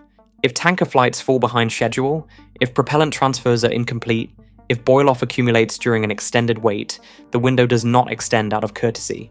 It closes, and a departure with insufficient propellant does not stay a problem above Earth. It arrives at Mars as one. Once fueled and burning toward Mars, the ship's size becomes something else entirely. It becomes a shelter. More volume means more room for crew movement across months of confinement. More volume means more storage, more radiation protection options, more ability to carry the awkward large equipment a first surface base genuinely needs. A smaller capsule must leave things behind. A larger ship can carry workshop space, life support spares, enough internal separation to keep months of travel from collapsing into a single pressurized compartment with no relief from noise or routine or proximity. Deep space is not kind to cramped margins. The large vehicle carries the margins that a smaller one must sacrifice, but here is where the picture shifts. Size as shelter in transit becomes size as exposure at arrival. Every kilogram that crossed space must now negotiate with Mars, and Mars offers very little in return. The ship approaches at interplanetary speed with most of its departure propellant already spent. It cannot hover. It cannot brake gently from a comfortable altitude. It must use the Martian atmosphere as much as possible, turning speed into heat and drag while keeping its structure intact and its attitude stable. The vehicle's broadside presents a wider shape to the air, increasing atmospheric braking, buying altitude for the engines to finish the job. But Mars offers only a thin atmosphere, and thin air gives narrow comfort to a heavy ship. Too little drag leaves too much speed for the engines to remove. Too much heating or instability threatens the vehicle before the final descent even begins. The window between those two outcomes is not generous. The transition from atmospheric braking to powered descent is the moment where engineering confidence must replace any remaining sense of spectacle. Altitude is disappearing. Attitude must be controlled. Engines must ignite after months of dormancy in deep space. Propellant must behave predictably inside tanks that have been through the thermal extremes of interplanetary transit. Every variable must be resolved in a sequence that allows almost no wasted motion. The landing does not succeed because the ship is large. It succeeds only if the large ship can be guided through that sequence with the precision a smaller vehicle would also require. Size does not make entry easier. It makes failure more consequential. But if it works, the payoff is concentrated and immediate. A heavy payload arrives inside one shell, not scattered across a dozen smaller landers assembled over multiple launch windows. Not divided among vehicles that must find each other on the surface before their contents can be combined. One ship delivers pressurized volume, construction tools, power systems, reserve supplies, and perhaps the machinery to begin making propellant. The first outpost takes shape faster. The foundation is thicker from the beginning. That brings the architecture to its deepest dependency. And here is where the real risk lives, not in the landing itself, but in what must happen after. The ship is designed to be reusable. It is not intended as a monument on the Martian surface. It is meant to be refilled and launched again to become part of a repeating transport system rather than a single heroic expedition. That ambition is what separates the brute force path from a one-time achievement. First missions might be cargo, later missions could carry crew, still later missions, if the system matures, could carry the equipment to push an outpost towards something close to permanence. A route, not an event. But reuse requires propellant, and propellant on Mars does not come from Earth. For a full-size vehicle, the propellant requirement is not modest. It is enormous. Methane and oxygen production must rise from a chemical concept to an industrial operation. Water ice must be located, extracted, and processed. Carbon dioxide must be drawn continuously from a thin atmosphere through compressors running on steady power. The Sabatier reaction must run reliably across Martian seasons, through dust events, through the temperature swings that affect every seal and valve and moving part. The tanks must fill completely, and the propellant inside them must remain stable and pure until the departure window arrives. The larger the ship, the larger this entire chain. The brute force architecture does not move its confidence from the surface factory to the rocket. It moves it from the rocket to the surface factory. A giant vehicle can deliver enormous mass to Mars, but it also asks Mars to support an enormous departure. If the fuel plant is delayed, underpowered, damaged by a sustained dust storm, or contaminated by the Martian soil's chemical properties, the return timetable changes. When the return timetable changes, crew planning changes, supply reserves change, and the next departure window from Earth passes before the outpost is ready to use it. Scale gives capability. It also gives the mission more to feed. This is the internal tension that architecture carries openly. The large ship can deliver the hardware needed to make fuel, but it needs fuel making to become reusable. It can bring the machinery for a base, but it may require that base to mature quickly enough that the ship does not remain a permanent fixture on the surface. A ship that cannot return is not a mission failure in any simple sense. A landed ship that never flies again can be repurposed. It becomes storage, shelter, spare pressurized volume, structural material, part of the growing surface system. That is not nothing. Early missions might deliberately send cargo ships with no expectation of immediate return, accepting that role as part of the plan. But the limit of that workaround is real. If too many ships accumulate on the surface, the reuse promise weakens quietly and the cost of building a settlement remains tied to repeated manufacturing and launch from Earth. The architecture can tolerate some losses early. Its long-term logic depends on turning the vehicle around. Without reuse, it is still powerful. It is not revolutionary in the same way. The strongest version of this approach understands all of that. It does not proceed recklessly. It would still begin with uncrewed cargo landings, repeated entry tests, orbital refueling demonstrations, propellant transfer reliability, surface power buildup, and fuel production checks before committing a single crew. The difference between this path and the others is not that it skips the careful rehearsal sequence. It is that all of those supporting systems are arranged around a large reusable transport as the backbone rather than around a smaller vehicle built to minimize each penalty individually. And if the backbone works, the payoff compounds. Each successful flight moves enough material to make the next landing safer. Each cargo ship thickens the first base into something less fragile. Each tanker campaign in Earth orbit becomes more routine. The road to Mars does not widen quickly, but it widens. The term needs clarifying one final time. This is not brute force in the sense of ignoring complexity. It is brute force in the sense of confronting the mass problem directly, with a vehicle large enough to carry what permanent settlement actually requires. Its weakness is the severity of every scale-dependent failure, at entry, at the fuel plant, at the surface factory that must perform at industrial scale.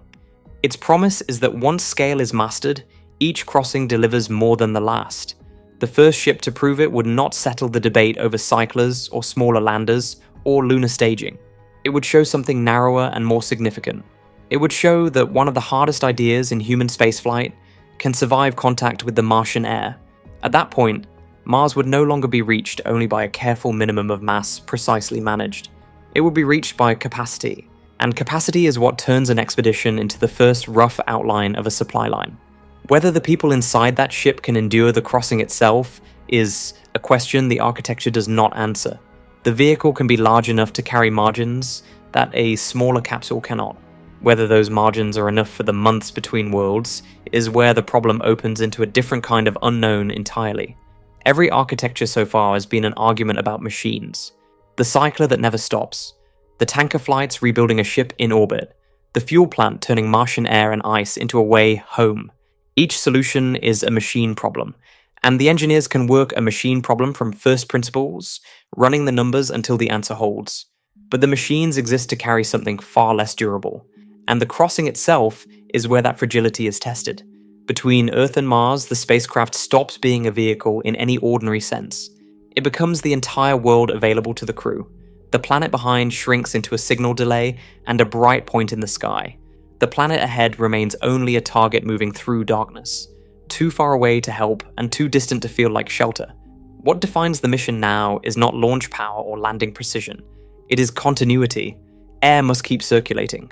Water must keep being recovered. Carbon dioxide must be scrubbed from the cabin atmosphere.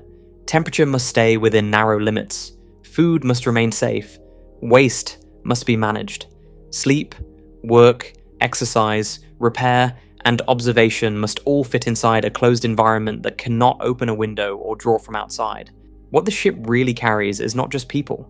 It is a small artificial ecology built from pumps, filters, tanks, valves, and engineered chemistry rather than soil, maintained by habits strict enough to keep the crew alive until another planet fills the view. 7 distinct pressures define that crossing. Each one is a test the architecture must answer before anyone boards. The first is radiation. Near Earth, the magnetic field and the atmosphere together soften much of the particle environment. A ship bound for Mars leaves that protection behind. It enters a region where high-energy particles from beyond the solar system pass through matter with quiet persistence. And the Sun can release storms of charged particles at intensities far greater than the background. The danger is not only the immediate dose during a solar event, though that risk is real and acute.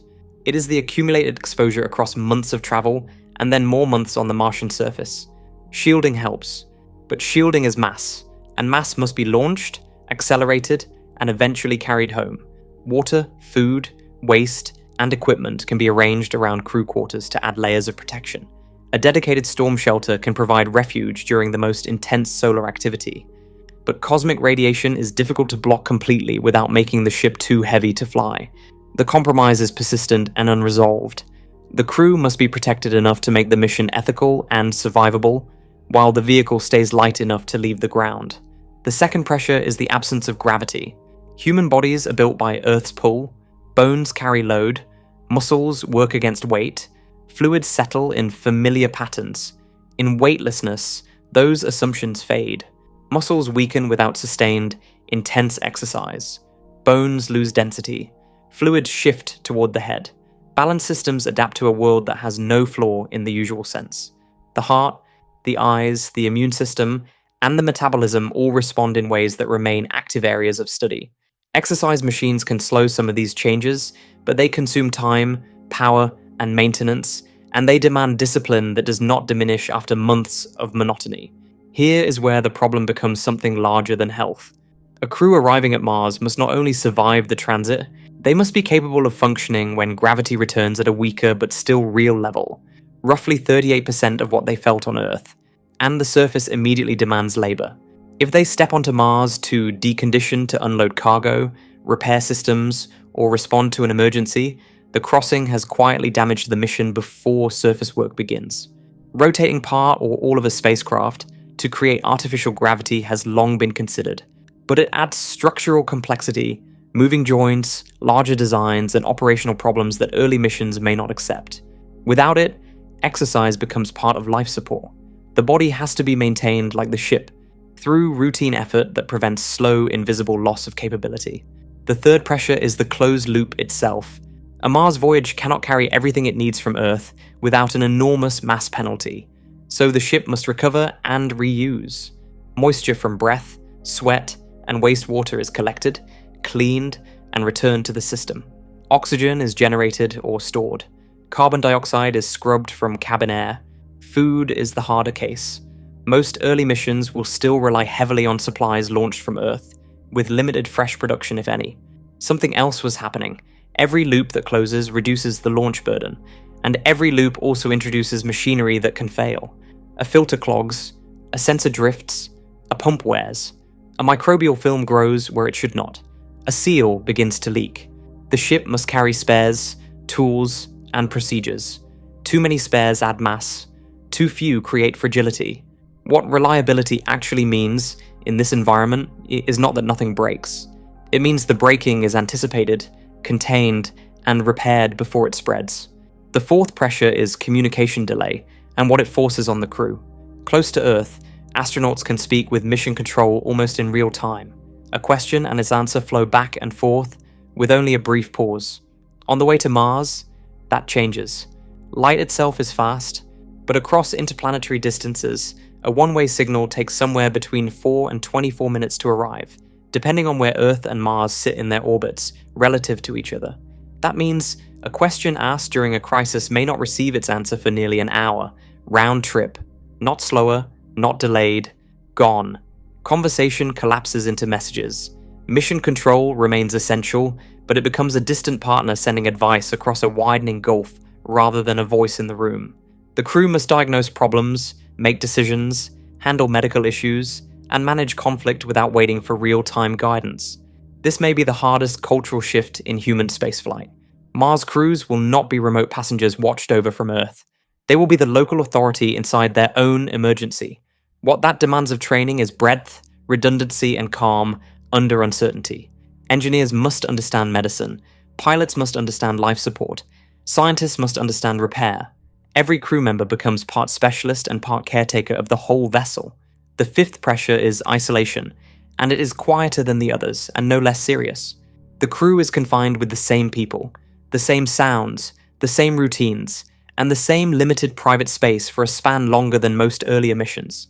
There is no outdoor walk, no quick return, no fresh landscape beyond the window except the gradual change of stars and the slow shrinking and growing of planets.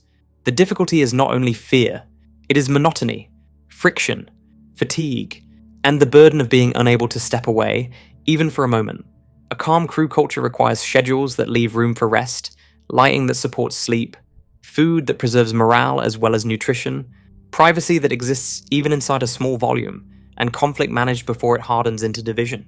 The ship's social system becomes another form of life support, less visible than oxygen, still necessary. A crew that cannot cooperate across the transit may arrive with equipment intact and trust damaged. And trust is difficult to repair when every person depends on every other person for survival. The sixth pressure is medical risk. A serious injury, infection, dental emergency, allergic reaction, kidney stone, or unexpected illness cannot be handled the way it would be on Earth. The spacecraft may carry diagnostic tools, medicines, surgical supplies, and telemedicine support. But distance limits intervention.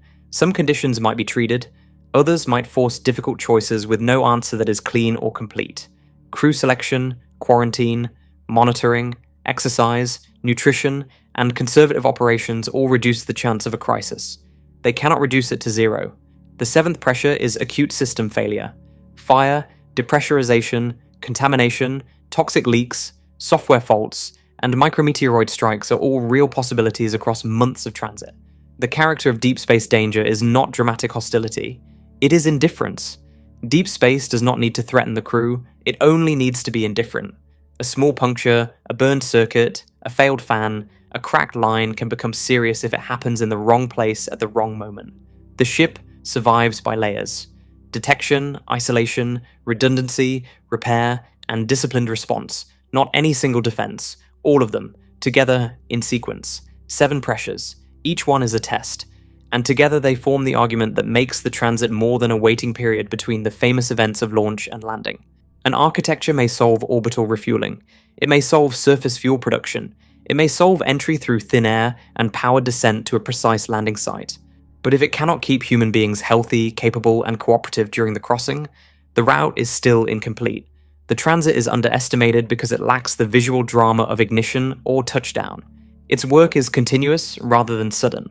The crew must preserve a world in miniature while moving through a region where no natural world can support them. That is the quiet reality of becoming interplanetary. Mars will not be reached by engines alone. It will be reached by an enclosed human system that keeps breathing, filtering, exercising, repairing, deciding, and enduring after Earth has become too far away to rescue, and before Mars has become close enough to receive them. And it is that system, the whole of it working together, that is the subject of the final argument still to come. Knowing what the crossing costs the people who make it, The real question is no longer which architecture is best. It is how all of them fit into one careful order. The dream of Mars has always looked like a single ship, a single departure, a bright line drawn from one planet to another by one magnificent machine. That image is clean, and it is powerful, and it is almost certainly wrong. The actual route will not look like a line. It will look like a chain. Cargo moving first, fuel systems proving themselves, orbital refueling becoming routine, landing methods rehearsed without crew, surface equipment waiting, already running, before a human being begins the crossing. Not a single leap, a sequence of preparations, each one making the next one possible. This is where the different architectures stop being rivals. Every approach examined in this piece has something real to offer. A large, reusable transport offers carrying capacity. A smaller, disciplined lander offers caution at the phases where caution matters most. A lunar staging system offers rehearsal under harsh conditions, while Earth is still close enough to learn from failure. A cycler offers a permanent interplanetary platform once traffic justifies one. None of them is wrong, but none of them is complete alone. They are not competing answers. They are phases of the same long construction, and each one becomes the right answer only under conditions the previous ones have created. The first landing may not prove which vision was correct. It may prove only that Mars requires more than one kind of answer. Phase 1 begins before any crew leaves Earth. Cargo ships must establish whether the chosen site can become a working place rather than a marked location on a map. They carry power units, communications equipment, spare supplies, surface mobility, scientific tools, and perhaps the first resource extraction machines.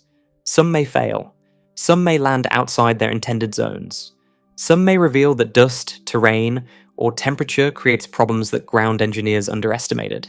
That failure is part of the logic. A robotic loss can be studied, absorbed, and corrected. A crewed loss cannot be treated that way. Each uncrewed mission narrows the uncertainty. The atmosphere sampled again during heavy entry. Landing engines interacting with real soil rather than models of it. Autonomous hazard avoidance tested over real terrain. Power systems unfolding under real dust. The base begins as scattered machines, learning they can behave as one system. Only after this quiet surface rehearsal does a crewed launch become credible. Phase 1 ends not with a celebration, but with a question answered. Can this place receive us? Phase 2 is the one most people underestimate. A human Mars mission without a verified return path places too much meaning on hope. The ascent vehicle must be landed, checked, and supplied with propellant before the crew commits. If fuel is made on Mars, production must begin in advance. Water extraction must reach usable ice or hydrated ground. Carbon dioxide collectors must draw from thin air.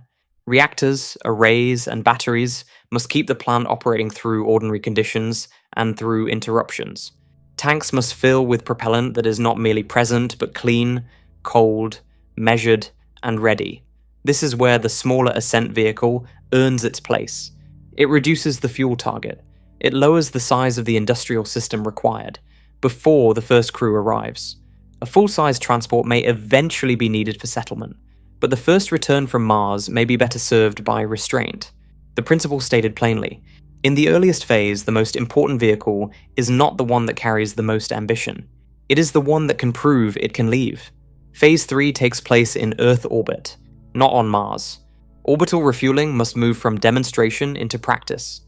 Large Mars payloads require stored departure energy that cannot easily be launched all at once, and tanker flights, docking, cryogenic transfer, thermal control, and propellant accounting must become dependable enough that they no longer feel experimental when a crew is involved.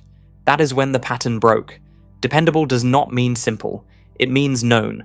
A risky operation repeated, measured, revised, and finally understood can become part of a mission architecture.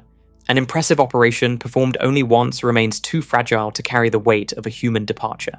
The first real Mars route may be built in low Earth orbit as much as on the Martian surface. One end fills the ship. The other end fills the return tanks.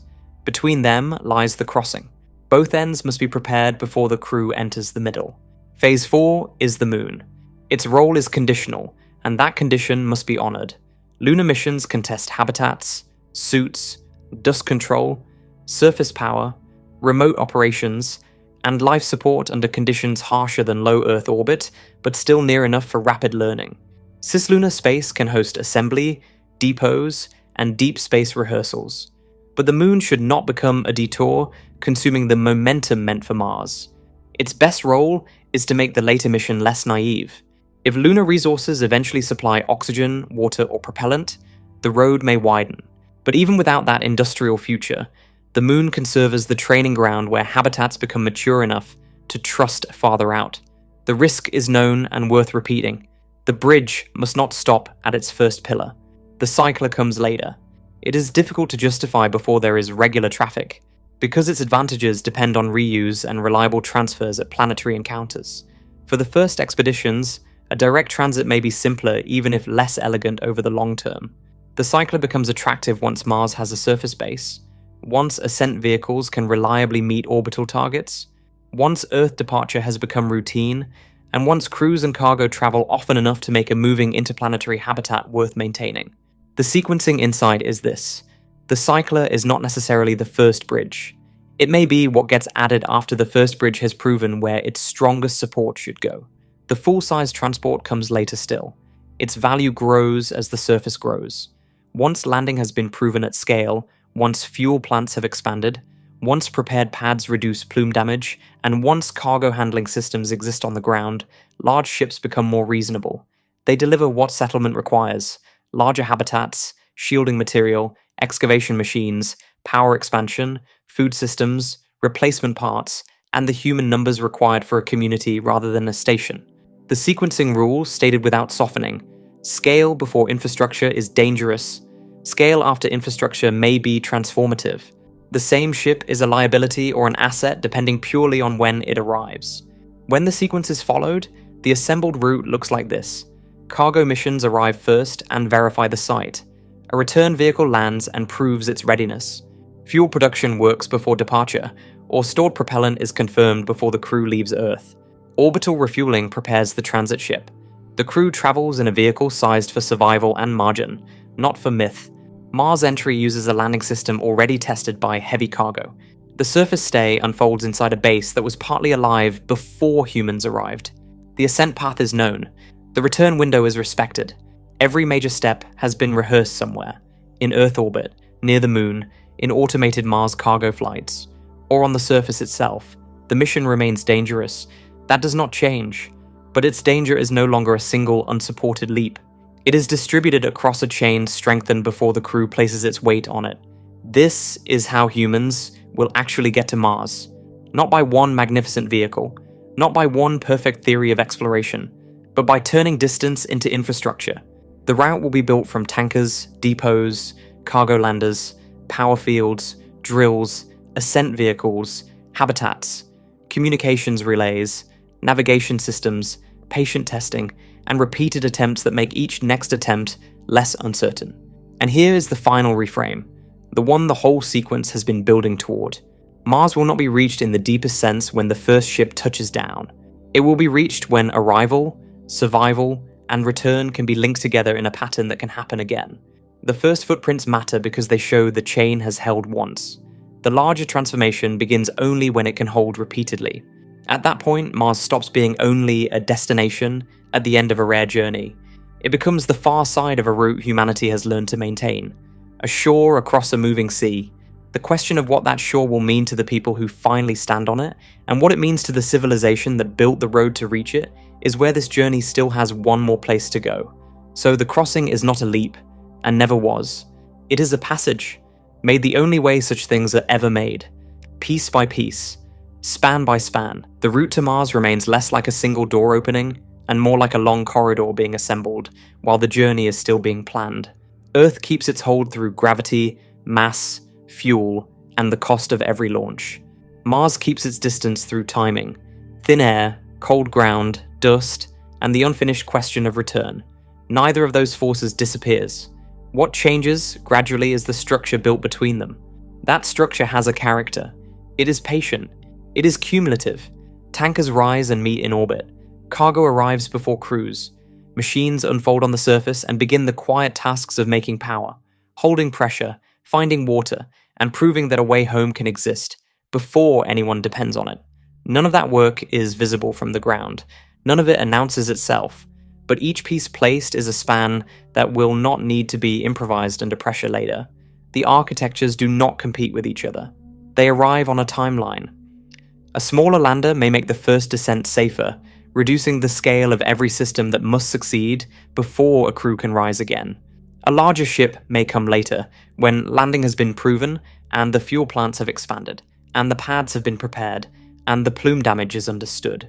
A cycler may one day turn the crossing into a repeated path rather than a rare expedition, but only after the traffic justifies the road.